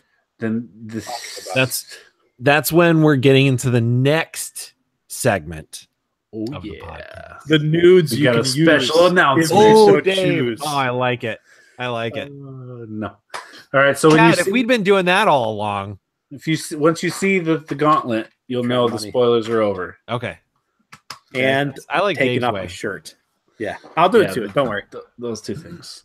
All 3 of his nipples. All right. All right. So I'm not Three going nipples? to. oh, you're not going to turn it aside. Okay, fair. All right. So where do we want to start with this? I don't know how do you want to start with Detroit Become Human? Should we talk about the endings we got and then like Okay, go from there. Yeah, let's work our way backwards. backward through every step we each took. We'll break Okay. down all the steps. That seems like it would take a I mean, while. it may take a while. And it's the more difficult way to do it. So the way it ended for me, all my main characters lived. Connor went deviant. Okay, I fought through all those. He went deviant. He ended up, when he had the chance to shoot Marcus, he did not. He ended up saving him. He ended up going to CyberLife headquarters and awakening thousands of androids. Nice. And he had a little fight with another version of himself. So another Connor came up that was not deviant yet and shot Hank and killed him. And then Connor transferred his then he shot the Connor you are. And he was about to shut down, but Connor reached up, grabbed the other Connor's arm, and transferred all his consciousness to the new one. And the new guy went to the dying one. And so that's a new thing that you could do that I just realized in the game. Is they transferred, and then he woke up all the other androids, and they went to where Marcus was at the powwow, where they were kind of holed up in that parking lot there. And then all the thousands and thousands of androids showed up. So Marcus lived. At the end, he was singing a song with North and Josh, right? And whatever the other guy's name was. They all sang a song to stop the assault. So the police officers were like, we're going to kill them all if they don't stop. Marcus and the FBI guy have a little one-on-one. And my choices were like, no, I'm not giving up. You can come in and kill us if you want, but we're not gonna quit, but we're not gonna fight you. So they come over, they blow up a bunch of people, they come in and shoot a bunch, and they've got Marcus and the main characters cornered, and then Marcus just starts singing a song. And it felt like Christmas caroling, and they're all singing this song, and they all stopped. They stood down, the president ordered them all to back off, and then that's when all the other androids show up with Connor and basically resolve the peaceful way that they're now, where do we go now? And they weren't sure, but they weren't going to kill everybody. And then Kara and Alice, for me, when they're in the detention camp, they're in lines going to be destroyed. and I had the couple people that helped me out, like the guy from the amusement park, where he had a bunch of those guys. The guy in the house way at the beginning that was kind of going crazy. His face was all messed up. They all were there to help me. I was able to get back to Alice, and when we caused a distraction right before we got to the point where they're going to like take us and destroy us, we caused a distraction with those people, and we were able to sneak out of the fence, run down to where all the destroyed bodies were, get into a dumpster, and the dump truck drove us to the dump, dumped us out, and we woke up fine in a dump with a bunch of android bodies around and walking off into the sunset. So that's how the 3 ended for me. Man, all my characters died. So that's not gonna take very long. All of them, every single one. So I said this a little bit on the text thread that I played each character with like a different part of my own psyche, almost. Like I played with Kara, like the emotional side of me, the parent, like I missed the twist. I didn't know she was an android until right before they revealed it. Same here. I started realizing, there was one time though when there was like for a fleeting moment I thought, wait, what is she an android? And then something took me away, and it was when they were in the house, and she kept referring to we. She kept saying we. They don't like us, or they hate us, or something like that. Huh. And I didn't catch that. I kept thinking, she's acting like she knows Kara is an android, and she was acting like you and me, like they don't. Yeah. And I kind of like something else happened, and I guess I just wrote it off. Well, she's a kid, There was a thing too at the amusement park where I guess it depends on how things went at the guy that like tortures androids. If you escape with that big black dude, Luther, so like if you're at the amusement park with him, he's like, have you noticed something about Alice or whatever? And you can say either yes or no. And so in that moment I was like, she hasn't eaten anything. But then they did say that she had a fever at one point. Like they're like, she's got a fever. Right. Like, she was like hot and cold at the same time. And then you see Kara turns off her pain sensors. Oh yeah, or her cold and hot sensors. Yeah. And then it was crazy. But what happened is, so I got to the all the way to the boat, and you meet the dad again. Oh, really? You didn't see that? No, I didn't see that either. Came across him again. Wait, what boat? The boat that you're trying to get on? No, not Jericho. The ferry, the thing you're trying to get tickets to escape on.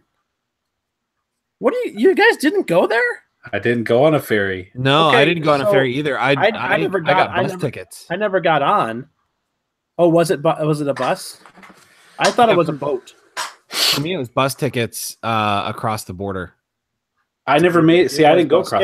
You're right. It was bus tickets. It was bus. Anyways, but it's in this big fenced-in area. So you guys didn't meet the dad though? Oh, you know what? It's because I killed the dad in the beginning of the game. Oh, we struggled over the gun, and so he ended up dying. Dang. He never got a gun. Me neither.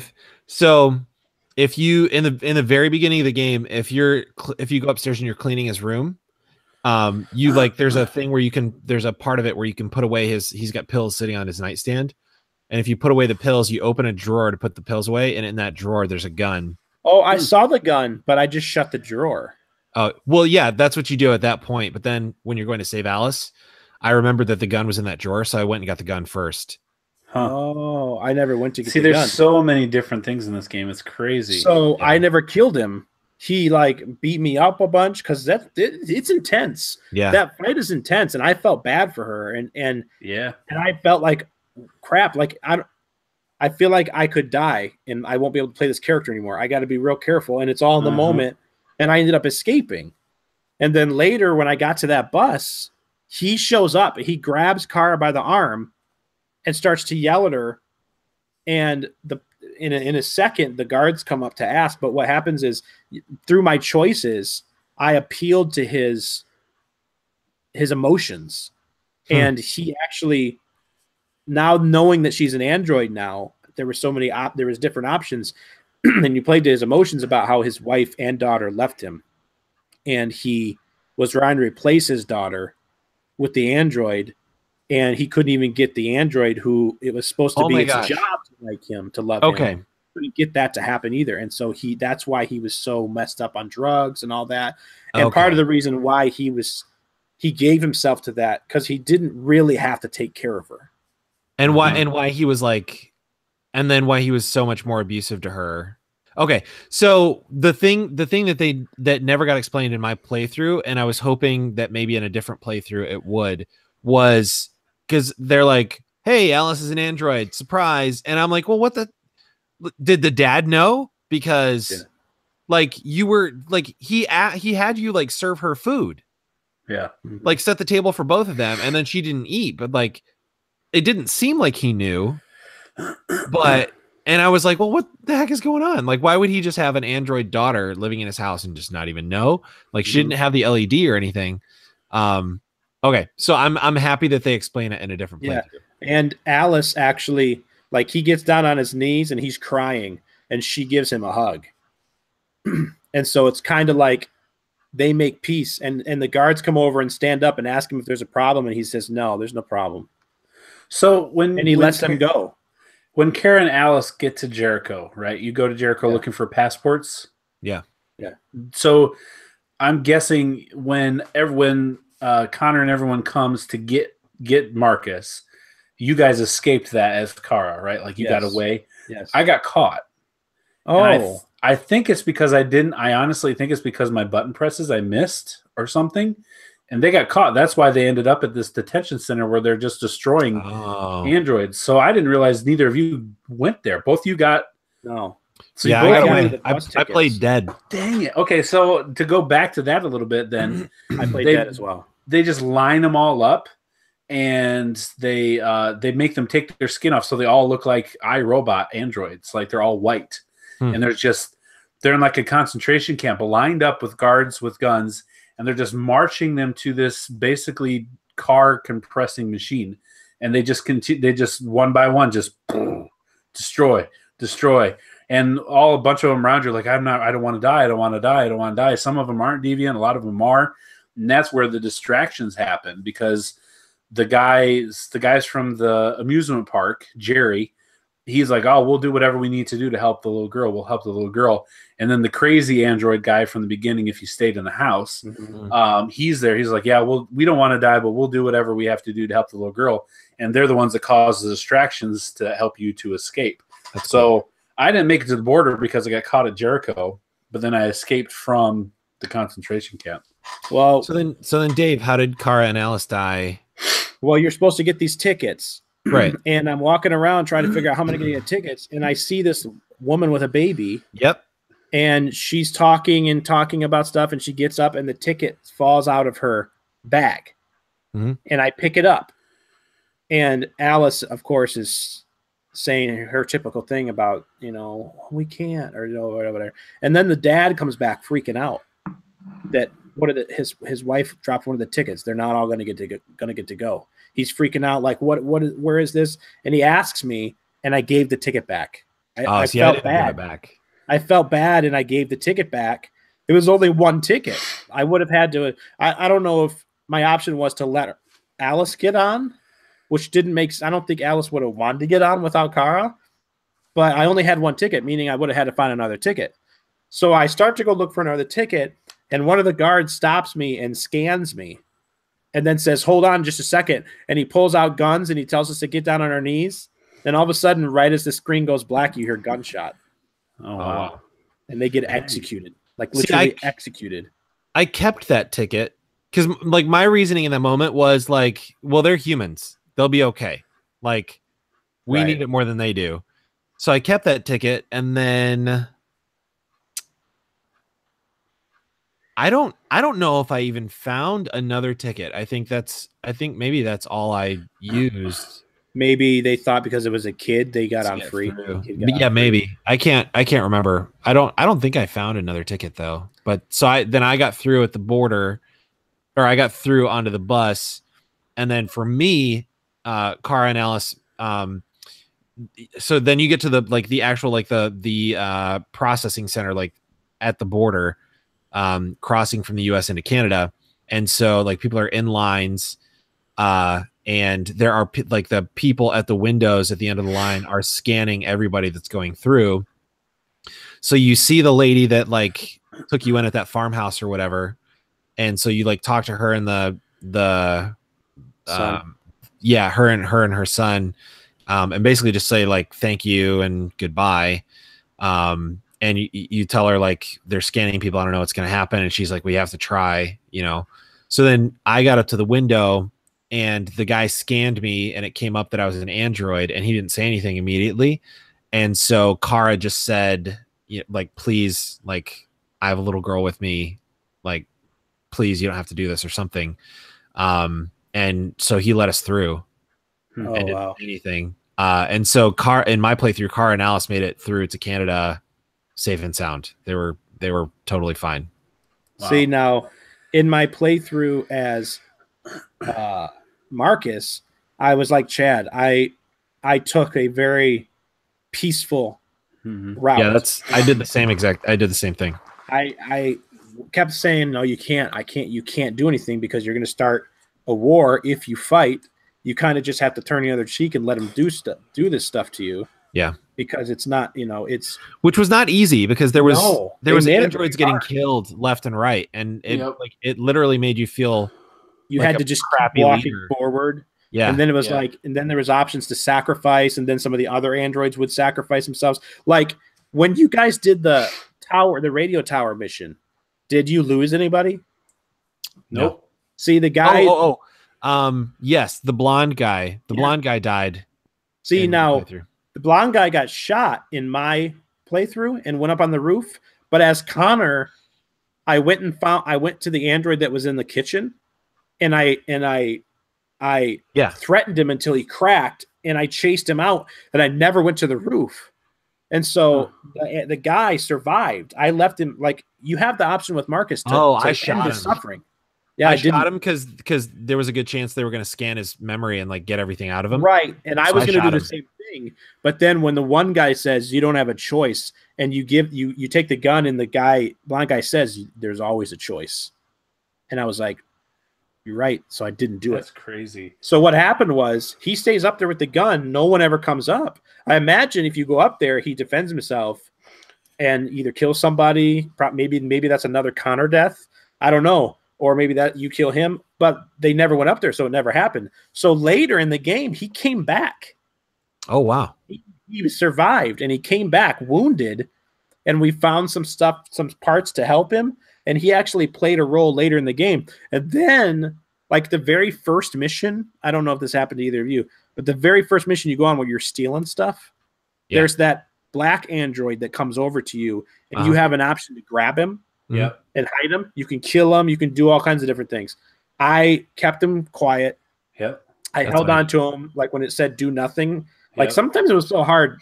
Your choice was to do this, or not do anything. And and I chose not to do anything. And then later he came back and he was actually sacrificed himself to save Marcus for me. Yeah. Yeah, that happened. And then at the very end, I sang the song too. Yeah. And the president did the whole thing. So it goes back, right? Well, also there's the Connor thing up on the roof. Connor kept going back and forth. I was playing Connor very logical. Like I was playing three split things. So as Connor, I was always playing, I'm a machine. I am a machine. Yeah. I'm thinking logically because really my life doesn't matter over humans. Even though I'm seeing the story play out with Marcus and I'm thinking, equal rights for this. I'm thinking ultimately they are something recreated, and whether it's sentient or not, it's not alive.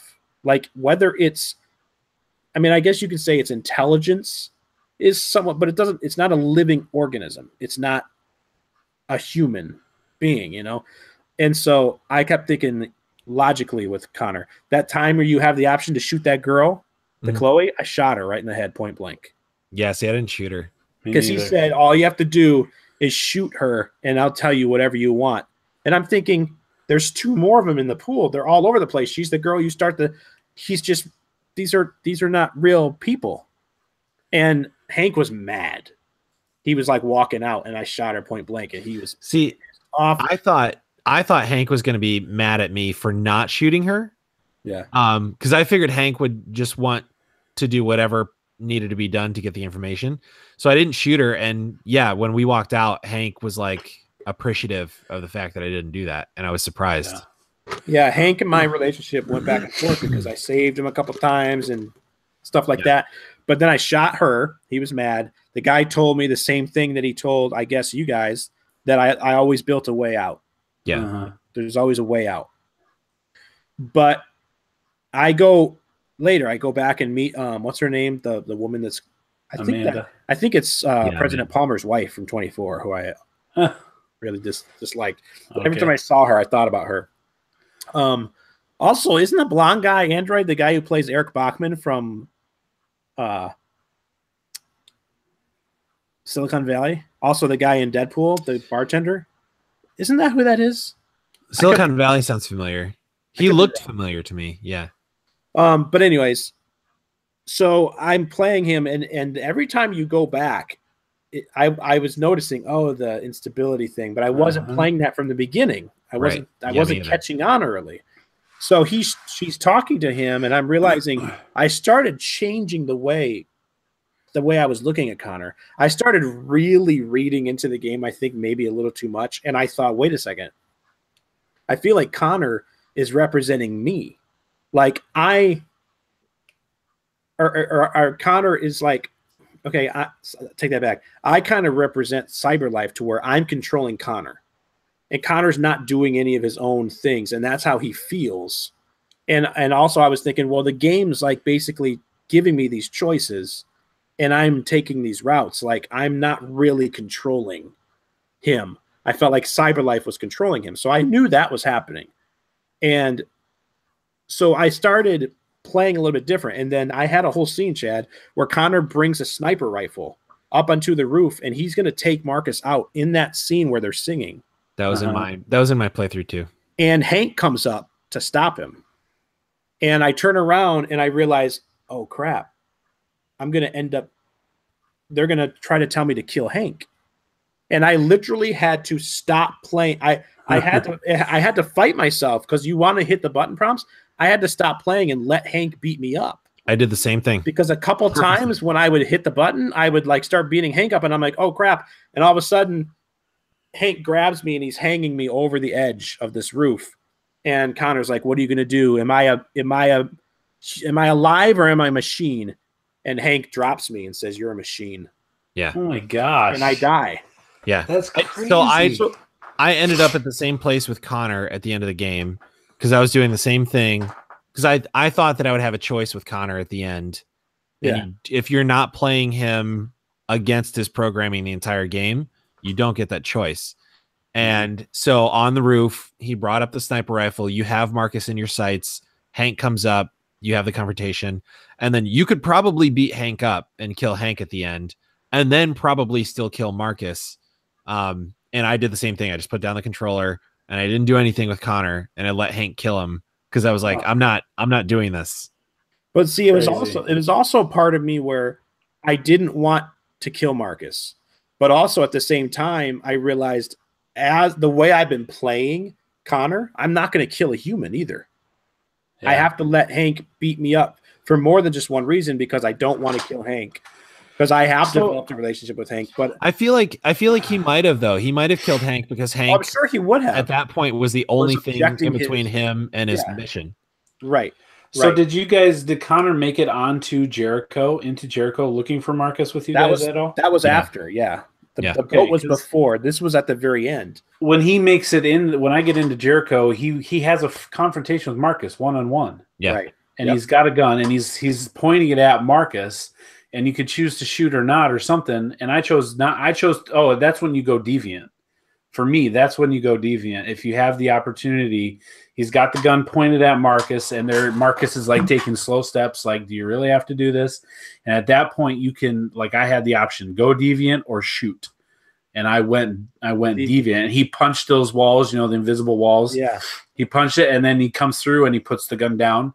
and now him and Connor work together for the rest of the game. Those weren't my options. Oh, I didn't have only 2 options. Because you there and may have been more Connor than and two, Marcus right? have a scuffle there. Yeah, Like, they in didn't. my playthrough. For me, that's where I went deviant, and then they start working together. And Connor's like, they're coming. This is where they're going to be. This is what they're going to do, and it helps them get out. And then they get to a church somewhere else. They kill a bunch of them, but then they get to the church, and there you tell Connor, "All right, Connor, we're going to go back to Cyberlife." Connor's like, "No, I'll go." He goes, "I know how to get in there. They're going to let me in. They'll shoot you the minute you show up." So he's like, "All right." So as Connor, you go back to Cyberlife headquarters, beat up a couple guards in an elevator, go down to the basement where they're literally like stormtrooper style setup of androids. And that's where you have your confrontation with the other Connor android. And the other Connor android shoots Hank and kills him. But he doesn't die immediately. That's where you have the scuffle with Connor. And then you go up to Hank and you're like, "Hank, I'm so sorry." He's like, "No, it's okay." He's like, "I'm finally going to be able to see my son again." And he dies. And he's like, "It's cool." And then you, as Connor, beat up, go back with all the other androids, and they show up. So at the end, when it all ends with Marcus and everything, and then whether it's Ps4 or whatever, is obviously Connor's not there. Are all the androids not there then either? See, no. Right after that, I go back with Amanda in that room. That happened too. And I start to refuse her. Then I start to make her mad. Yep, I'm not going to do it. And she's basically telling me, if you're not going to do it, we're going to do it. Yeah, right. And they control her. And I'm trying. I can hear the guy in my memory saying, "I always built a way out." And this is when I'm like, "Crap! What do I do? How do I get a way out?" And I didn't. I was thinking, should I just literally not do anything? Like, refuse to do anything? And I'm like, "Well, am I on a timer?" Which I didn't know I was. And I walked around a couple times, and then it would go back. Then it would show another Connor that was there, and he had a gun, and he was walking into the crowd. And then I go back and I'm trying to find how to get out. I'm like, I'm literally upset right now. I'm like, no, I'm mad because they're stealing the choice from me. Which is exactly what they're doing to Connor. So Connor was my real viewpoint of the game. Connor walks all the way up and to Marcus, and Marcus is standing up speaking, and Connor pulls out a gun, and the same thing happens. It goes black and he shoots. That's Marcus dies. So in my playthrough, Marcus died, but it was Connor didn't kill him. In my playthrough, because I found that like stone or whatever in that it's inside his programming where he's meeting with Amanda. I found that thing and I played with it a bunch because I figured that was the way out that what's his face was talking about. It never worked for me, but I think it was because I didn't get Connor close enough to breaking his programming. In my playthrough, when the FBI agent, so like Marcus is still like leading his little troop of like androids, and they're all set up in that like little like bunker that they created. When the FBI agent comes up and asks to talk one-on-one, I was like, well, if I go out there, there's a pretty good chance they'll just snipe me like while I'm outside of this like little barrier. Sure. So I just, as Marcus, I just said, I've already said everything I have to say. You know what we want. Like, you and I don't have anything else to talk about. And so I refused. And so at that point, the agent was just like, okay, like, let's take him out. That's it. When I went out there, the guy said, "Hey, you and North, you want to start a life? You give up, you surrender. You and her, you're out of here. You can go to Canada. You can go to wherever you want. I promise we won't harm either of you. You can go start whatever kind of life you want, but you have to give up now. If you give up now and stop all this nonsense, you and her, you can go, and I'll let you be." And he had the option to say, "Okay, I'll take your deal." I didn't. I said, "No, screw you. We're all together in this." And then they're like, "All right, that's it." He lets you go back in, and then a few minutes later, they start coming in and shooting at you. See, he had that whole talk with me too, but he didn't mention North. For me, even though I had kissed her and we transferred the thoughts and all that stuff like that. He had the hand touch. Yeah. For me, North died in Escaping Jericho. Huh. This game has so many diverging paths. It's not like just but A I don't or even Josh. ABC. There's like so You're right. many. You're right. She died in mine too. That's why he never mentioned her. Yeah. So I don't know what makes the difference. She fell down and they shot her, and I had a chance to go back. And the guy told me. The guy told me. I went back too, but she still died. Really? I was able to stop him. I went back and I like Captain America shielded with some metal and kept her alive. Yeah, I went back and she still died. That's crazy. Are you talking about in the embankment, Chad, or in the boat? In Jericho? In the boat. In Jericho, see, yeah. I couldn't save her. Yeah. I did. That's so crazy. Yeah, so in my playthrough, the only characters that lived were Kara and Alice. Marcus died when the army they just like overran that little barricade, basically killed everybody that was there. So Marcus got shot during all of that.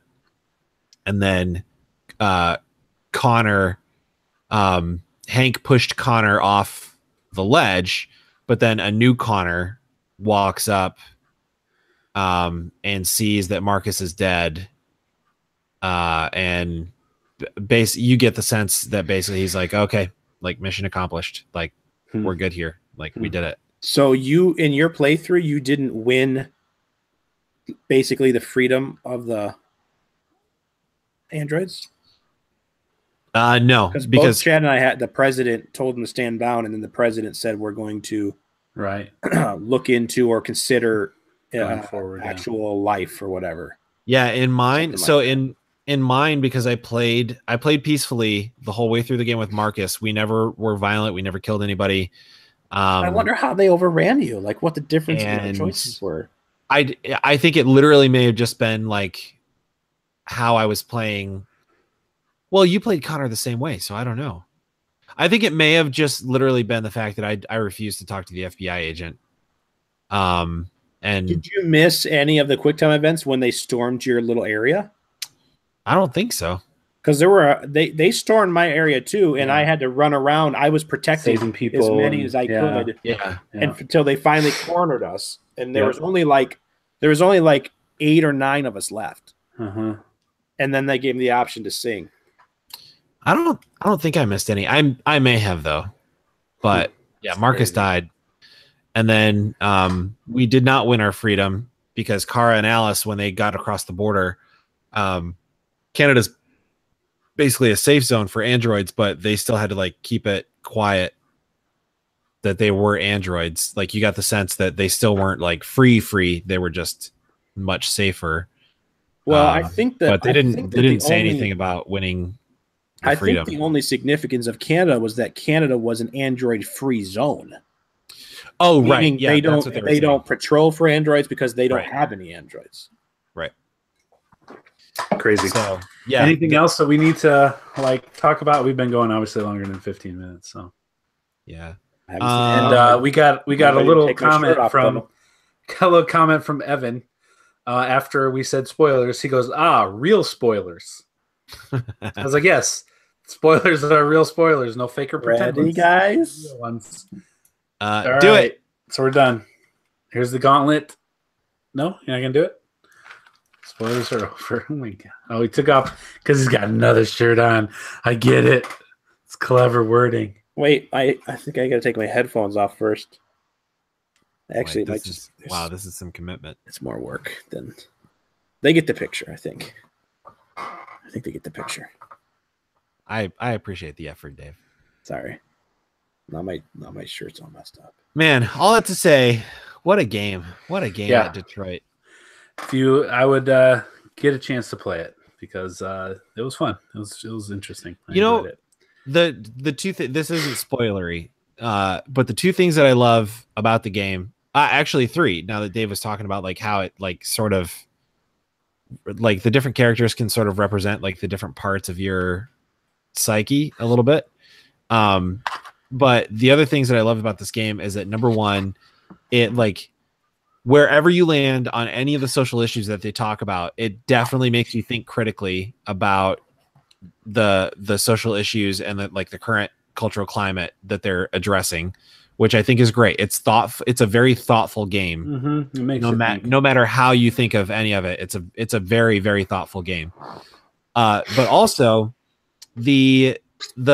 just the whole general idea of like what is consciousness and how much sentience or consciousness determines if something is alive or not. And it very like I think a pretty realistic way brings up the dilemma of the singularity, which is the idea that at some point technology, that usually refers to at some point, technology is going to become sentient, and then that just changes the entire landscape of everything. But I like thinking about that question, like what is sentience, what is consciousness, and what constitutes life. Yeah. Well, yeah, I mean, that ties into the survey they ask you, right, when you come back in at one point. I mean, there's a lot of questions in there, and there's some definite questions there that will test what you really think, and they're just gathering some data for you, and so they know how PS4 players and Xbox One players think about. All right, because this is just PS4 players think. We have a question on YouTube. How many hours would you guys say this took you to finish? I'm terrible at guessing, but for me, I'd say maybe 8 to 10. Dave? Yeah, I'd say probably the same. Probably. Josh, Chad, didn't you look and see how many hours I played? Well, I just guessed based on when your trophies unlocked from where I was. I think 10 seems to be about right. It might have been a little bit more than 10. No more than 12 for sure. It probably can. It probably could take all of 10 or 12 hours if you do everything in every scene. Because you can definitely get through some of the scenes without uncovering all of the evidence, or you don't have everything there to do. Similar to the Telltale thing where you've got a room to walk around, you don't have to interact with everything, right? So it could go quicker, it could go longer. But I bet 10 to 12 is a good safe bet. You might get it done quicker, but probably not longer unless you really try to. So, all right. Well, there you go. Detroit to become human. If you want androids to become human. Okay. So next and finally, for the final. GameScoop's 20 questions. Scoop! Oh my gosh, that was angry. All right, so I made a note of it. Oh, it's in the outline. So we started GameScoop's 20 questions for the very first time ever in episode 26 back in August 3rd, 2015. That was the episode after Dave made his surprise episode all by himself, 10-minute. Hey, we're back. The very next episode, we started 20 questions, and we've not done it every single time. Obviously, we've had some special episodes that we didn't. But we started that week. So I was the first one. I picked the first game, and I'm going to pick the last game. So whenever you guys are ready, I have to answer one question on YouTube here real quick from Hio12. Hi there. Says, hi there. What are you talking about? I'm going to say video games. There we go. Also, all right. So don't want to offend you. Very Hitlerish. It's not my name. Strange choice. So need more background. Just kidding. Yeah, I'm sure I mean, I don't know. More context. So I'm logging off. And let him change his name. Screw Sean. I'm logging off YouTube in order to bring up the game that I've chosen. Okay, what? Chad. Shutting off YouTube? On my phone, like watching the comments. Chad, is the game you're thinking of I honestly Sonic Spinball? Oh no. And we just lost. First question. No. That's been a good that run. was his guess. I'm going to guess. Okay. All right. So I know it's not Oh, my bad. It was Sonic and Knuckles for the Game Gear. And there's a second guess. Dang it. It doesn't speak for me. Doesn't count. Okay. Whenever you want to. But for real, Chad. Well, I thought you were doing something first. No, I'm ready to go. For real, Chad, this game you're thinking of, did it come out on the N64 PlayStation generation? Or during that era? N64 PlayStation generation. Yes. Oh my goodness. Boom. Josh out of the gates. All right. Chadwick Viscery. Did this game come out prior to January? I'm just kidding. For real though, for a second I was like, wait, no. Did this game have multiplayer? Yes. Chad, was this a Nintendo exclusive? Yes. You guys are on fire. Josh, should we assume this is part of a franchise or use a question on part of a franchise? Or should we ask, is it part of a series? No, because if he says no, it could still be part of a franchise, and then we wouldn't know. So franchises, obviously, like there's Mario, there's like the Diddy Kong, like the Donkey Kong like franchise. James Bond is a franchise that had multiplayer games. Also, let's think of game types that Star are Fox. multiplayer in N64. There's racing games. There's the first-person shooters. There's like party games, like Mario Party 64 or whatever. There's a Mario Party on N64, right? Is there? I don't know. I would think there is, but there's like Mario Golf, Mario Tennis. Yep, 4 games. There are Mario Tennis Aces just came out or whatever. There's like little over-the-shoulder shooters like Jet Force Gemini. Oh yeah. Chad, who asked the last question? I think it's me. I think it's my turn. Yeah. Does this game have Mario in it in any way, shape, or form? No. Okay. It's not the Mario franchise. Wasn't going to be that easy. That would be. Well, I mean, I guess like Luigi's in the Mario franchise. So if like a Luigi's Mansion doesn't have Mario in it, right? Or does it? Can't remember. Luigi's Mansion can have Mario in it depending on which version you play, but I don't think that started until the GameCube. Okay, so that rules out like any Mario parties, any Mario Golf, Mario Tennis, any Mario games or karts, or things like that. Which also a lot of those didn't have multiplayer. So, is this a racing game, Chad? No. Is this a shooter? Yeah.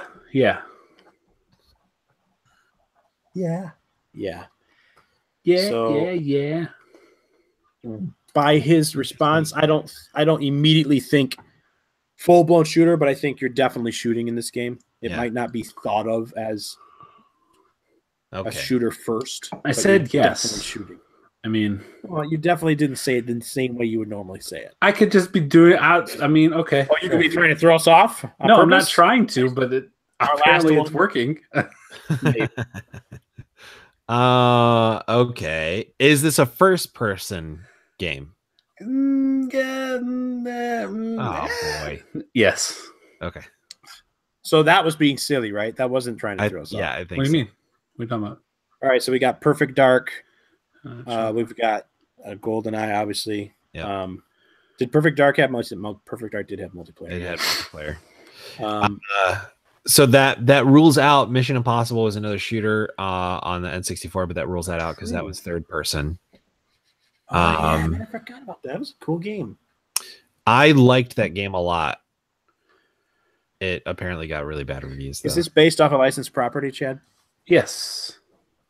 Still doesn't rule out GoldenEye. Perfect Dark is not based off a licensed property. Right. And there's just the one game, right? For Perfect Dark? No, there's Perfect Dark 0 as well. Oh. I think it was on the N64. Chad, are you a spy in this game? Yes. So he really did pick the first game that he picked. Do you have a code name that involves 3 digits or a handler name or something, whatever are you also referred to as 3 digits? Are you also referred to as 3 digits? Can your player be Could somebody to say a as combination of 3 numbers and everyone would know who they were talking about?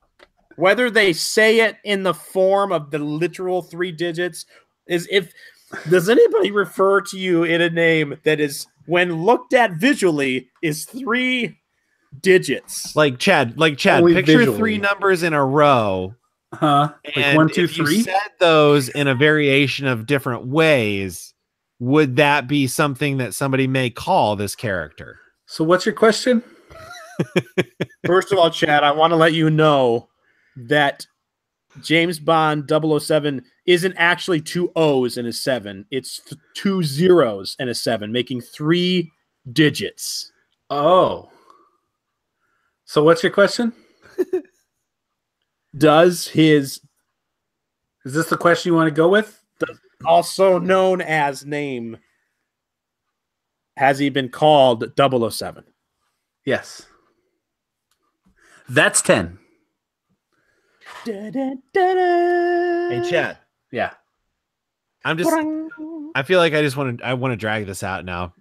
Partially because this is the last game we're going to play. Chad, also I have a question also too. It's going to make before Evan Josh mad. has his question.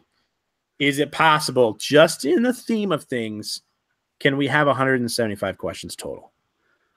I mean, it seems like that would be unwise. Can we have 20 questions and 155 hints? So we're being rated right now, guys, by Haunted Gaming Channel. Oh, hello. We're being rated? Yes. Like on Destiny?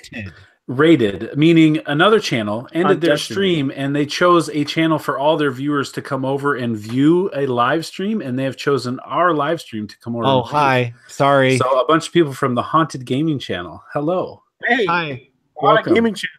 I just Hi, want to let everybody. you know that the building I am in right now, Is I it have indeed haunted? no. I've been told that it's haunted, and I'm not kidding. Now, for many of you, this will be strange to hear, but I dispatch at a bus company, and I currently live upstairs above the office. And up here, they've built some rooms in just the basically rafter area of this big, long building that actually was taken over. I think they bought it from Bell Helicopter, which is right down the street. But anyways, there were people here before I came to work here that came in to the office. They're like, oh, we used to work here. Is it okay if we just look around? I'm like, well, I mean, okay. And then they told a story about how there's an old woman that lives in this building that is an apparition. I don't like that. And No, they say, I don't like where this is going at all. that people have heard her and people have seen her, they say. Now, to the best of my knowledge, nobody that works here currently has seen this woman. Now, there is, my safety manager does swear that she's heard things up here when no one's here. Could it be that there thinks- literally was an old woman that lived in there? I don't and now know. she doesn't live in there anymore? I don't know. No, not an actual old woman. There's no reason for an old woman to be living up here, like an actual live pre-death old woman. Pre-death. But my safety manager says that she does believe that this place is haunted. Now, I sleep in this building at night. Now, I do know that these walls move. It's weird, but like I've been sitting in here before, and I swear there's someone on the other side of my door. So this is the person you're talking to off camera. That might be Jethro. I don't like this. Standing back, moving back and forth, creaking the floor or walking back there. And I've never. There's no way to get to the other side of this door that's here except through my room. It's actually a storage area that's really open over all of the Are you offices, able to open that the door? drop ceiling. Yeah, I can open it. But I've currently got my medicine, my big ball that I sit on, balance ball, and my fridge halfway in front of the door. Just because you never know. It doesn't have a lock protection. on it. It doesn't have a lock on it. Do they need the door to get to where you're I don't at? like that. Now, I will. No, they don't need to get in there, except when they need to redo the filters for their air conditioning, which I'm very protective of. Now, this door over here, there's 3 doors that come in here, which I don't like. 2 of them I have. Well, actually, there's 4 doors. This door doesn't come What's in. happening? I'm so. So 2 of them I have handle locks and bolts. You guys still with me? Everybody from the haunted show still with me? I'm just wondering. You got 4 people doors. here. I'm wondering how many walls you have. No, well, technically 17. I have 1, 2, 3, 4, 5, 6. How do you have? Wait, what? Very strange. You Very an strange. octagon? Now, this door here only has a handle and a little slide latch that somebody put on it who stayed in this room before, and it keeps the door from opening, right? Now, right on the other side of that door is another air conditioning unit. One day, I woke up, right? No lie. The other side of these two doors is the storage unit for the office, and they always leave the light on. So the light comes under the door, right? Sometimes at night I'm like, I don't like the light coming to the door, so I throw a blanket in front of under the door, so that no light comes through. I woke up one day, honest to God, get up, it's dark. I turn on the light, I look over there, the door is unlatched and it's shut, but the blanket is moved out, clearly signifying that door opened, pushing that blanket open, and then shut again. And the door was not latched. And I have no idea how it got open or who would have opened it, because the only way to get into this room, like above board, is to come through the doors that I keep locked. So either some living person picked the locks to my doors to get into this room, or an apparition of an old woman unlatched the door and opened it instead of passing through it, as you would think she would be able to do. Well, maybe she was just checking on you, because she's a kindly old spirit, and she wanted to open the door and let you know that she had been there. Maybe it was a sign of like, hey buddy, I'm watching over you. I'm looking out for you. Yeah, maybe. Or it's Jethro. Man, or maybe it was 15-year-old me who came from the past. He's stuck. And he can't get back. And my mom's freaking out. And the only way for me to save my mother is to find a Voltor machine, go back to being a kid, and then travel back in time again, because that's not going to do anything if I'm a kid in 2018. It's not going to. My mom's going to really think this is a weird kid that looks like me. And somehow you got to find time to come back and visit me. Yeah, to warn you not to play the Helios new game, so your card doesn't die. By the way, people from the Haunted Show, welcome again. You've stumbled onto our last ever episode of the South Dakota Gamer. It's 175 episodes. We just so happen to be recording the last episode of the show tonight. Unless you guys speak up and you want more, then we might do another 200. It's an extravaganza. We'll see. We'll take it into consideration. All right, back to 20 questions. We haven't guessed the game yet, so yeah, you want to guess it real quick? No, we have more questions, Chad. Is there a gun in this game? Oh my gosh, I honestly I do feel like maybe we should just guess the game. Is there a gun in this game? This is GoldenEye remastered for. I mean, no.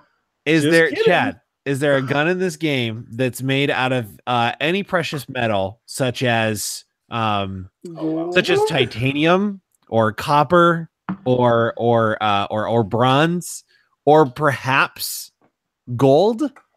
Yes. Ooh, the arms in this chair go down really far. I didn't know this button was on. We're getting a keep going like podcast numbers here. Like some people are saying, keep on going. Keep going with it. Okay, all right. I don't think they mean this particular episode. I think they just mean the podcast in general. Oh, okay. That's a different. Let's not misinterpret their keep it up thing. So yes, so you're now down. This is question 20. It's do or die for you guys. No, it's not now. Question 20. No, I wrote down. That was gold, copper, precious metal. Oh, come on. I mean, those are individual questions. There. Those are individual questions. No, yes, no. So this is number 20. Do or die. Josh, you asked out of order. I should get another 5 questions myself. 100-hour podcast, yes. 100-hour games. We're now doing a 100-hour podcast. So 98 more to go. All right. So your question 20, each get a guess. Chad, is this game GoldenEye 64? No, it is not. Josh, you now have a guess. GoldenEye 64, not the game. I'm gonna say, is it? Well, now you got me all screwed up, Dave. I don't know what the game was actually called. I think it's just GoldenEye. Yes. Is this game GoldenEye, Chad? James Bond GoldenEye? No, don't say that. Don't say that. Don't say that. GoldenEye, just GoldenEye. Forget it. It's known as GoldenEye. The full title is GoldenEye 007. But yes. GoldenEye for the N64. It was indeed the very first game that we did 20 questions for. And the golden gun question solidified it then, too. So, although it didn't really solidify it this time. Some people think that the ghost of 007 haunts Buckingham Palace. That's a little tidbit for you ghost hunters out there. Ian, what's the guy that wrote those? Ian McDermott. No. He was a real spy in World War II. Oh, yeah. Timothy Dalton. Ian Fleming wrote the James Bond books, which made by the movies. He's a real person. He was based off of Ian Fleming. Right. Ian Fleming is the fictional character that Q, the real character's ghost, was based off of. Okay, so another little bit of information here before we end it. Talking about the 100-hour podcast and all that stuff. Before tonight, I added up all the minutes that we podcasted, minus the missing episodes that didn't come over.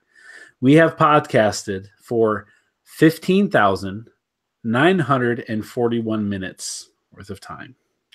Wow. Which equates to 265 and a half hours, which there are 168 hours in a week. We have podcasted for an entire week of time plus 100, almost 100 hours more. So a week and a half of like 24-hour days. I wish you hadn't done that. It makes it sound like a lot less. It does make it sound less. As a celebratory act, I am going to make all of these pins stick into my face. I thought you were gonna one by one? Bad idea. Oh, no. What's wrong with you? Why? No. Oh. Hold on. I got to go to the doctor's. All right. Well, there we go. We did it. We did 175 episodes. I don't know what else to say. It's a lot of podcasting. We appreciate you listening. Go back if you only caught part of the episode. Go back, catch the beginning. We talked about a lot of things. We thanked a lot of people. Most of all, I want to say thank you to you guys. Chad. Dave. What? Something wrong with my audio? I can't hear you. Dave, because my volume is so low. Okay, never mind. Josh, thank you for all the time and all the times doing the podcast. Has been appreciated week after week, sitting down, taking the time, and just talking, recording, and all that. Thank you so much. I appreciate you. Yeah, man, I appreciate the opportunity to be on the podcast, and you're welcome. And also you, Dave. And no, we talked about it a little bit last week, but from the very first time I was asked to be on the podcast, I just thought it was like hey, we need a fill in this week. And I was very, very nervous. It was the very first podcast that I've ever been on, and I felt very cool, but also scared out of my mind. And so I did a ton of research, and I had notes. I had a notebook right next to me, and like talking points, and I had like researched news stories and all kinds of stuff. Yeah, so I think we've all come a long way since then. But the first episode I was on with Chad, which was episode 2, I went into great length about which city and state I was from. Like Michigan. Every single aspect of what I played as a child and how my dad would beat me in sports games and made me hate myself. Actually, what a good dad. Now that I'm thinking about it.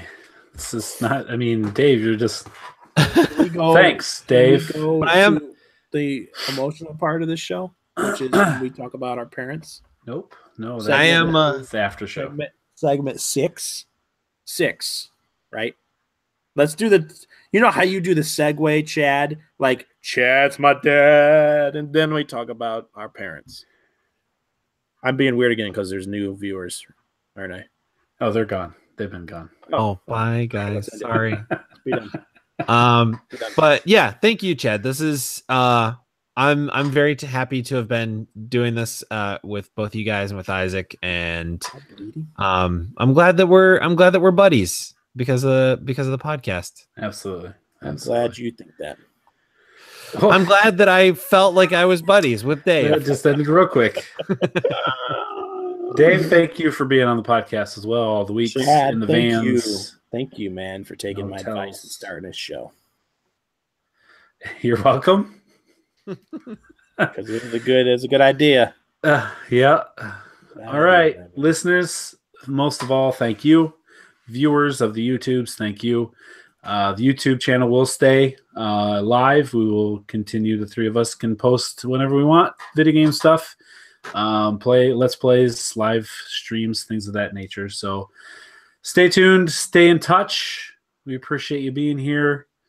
And for the last time, we're going to say goodbye. Bye.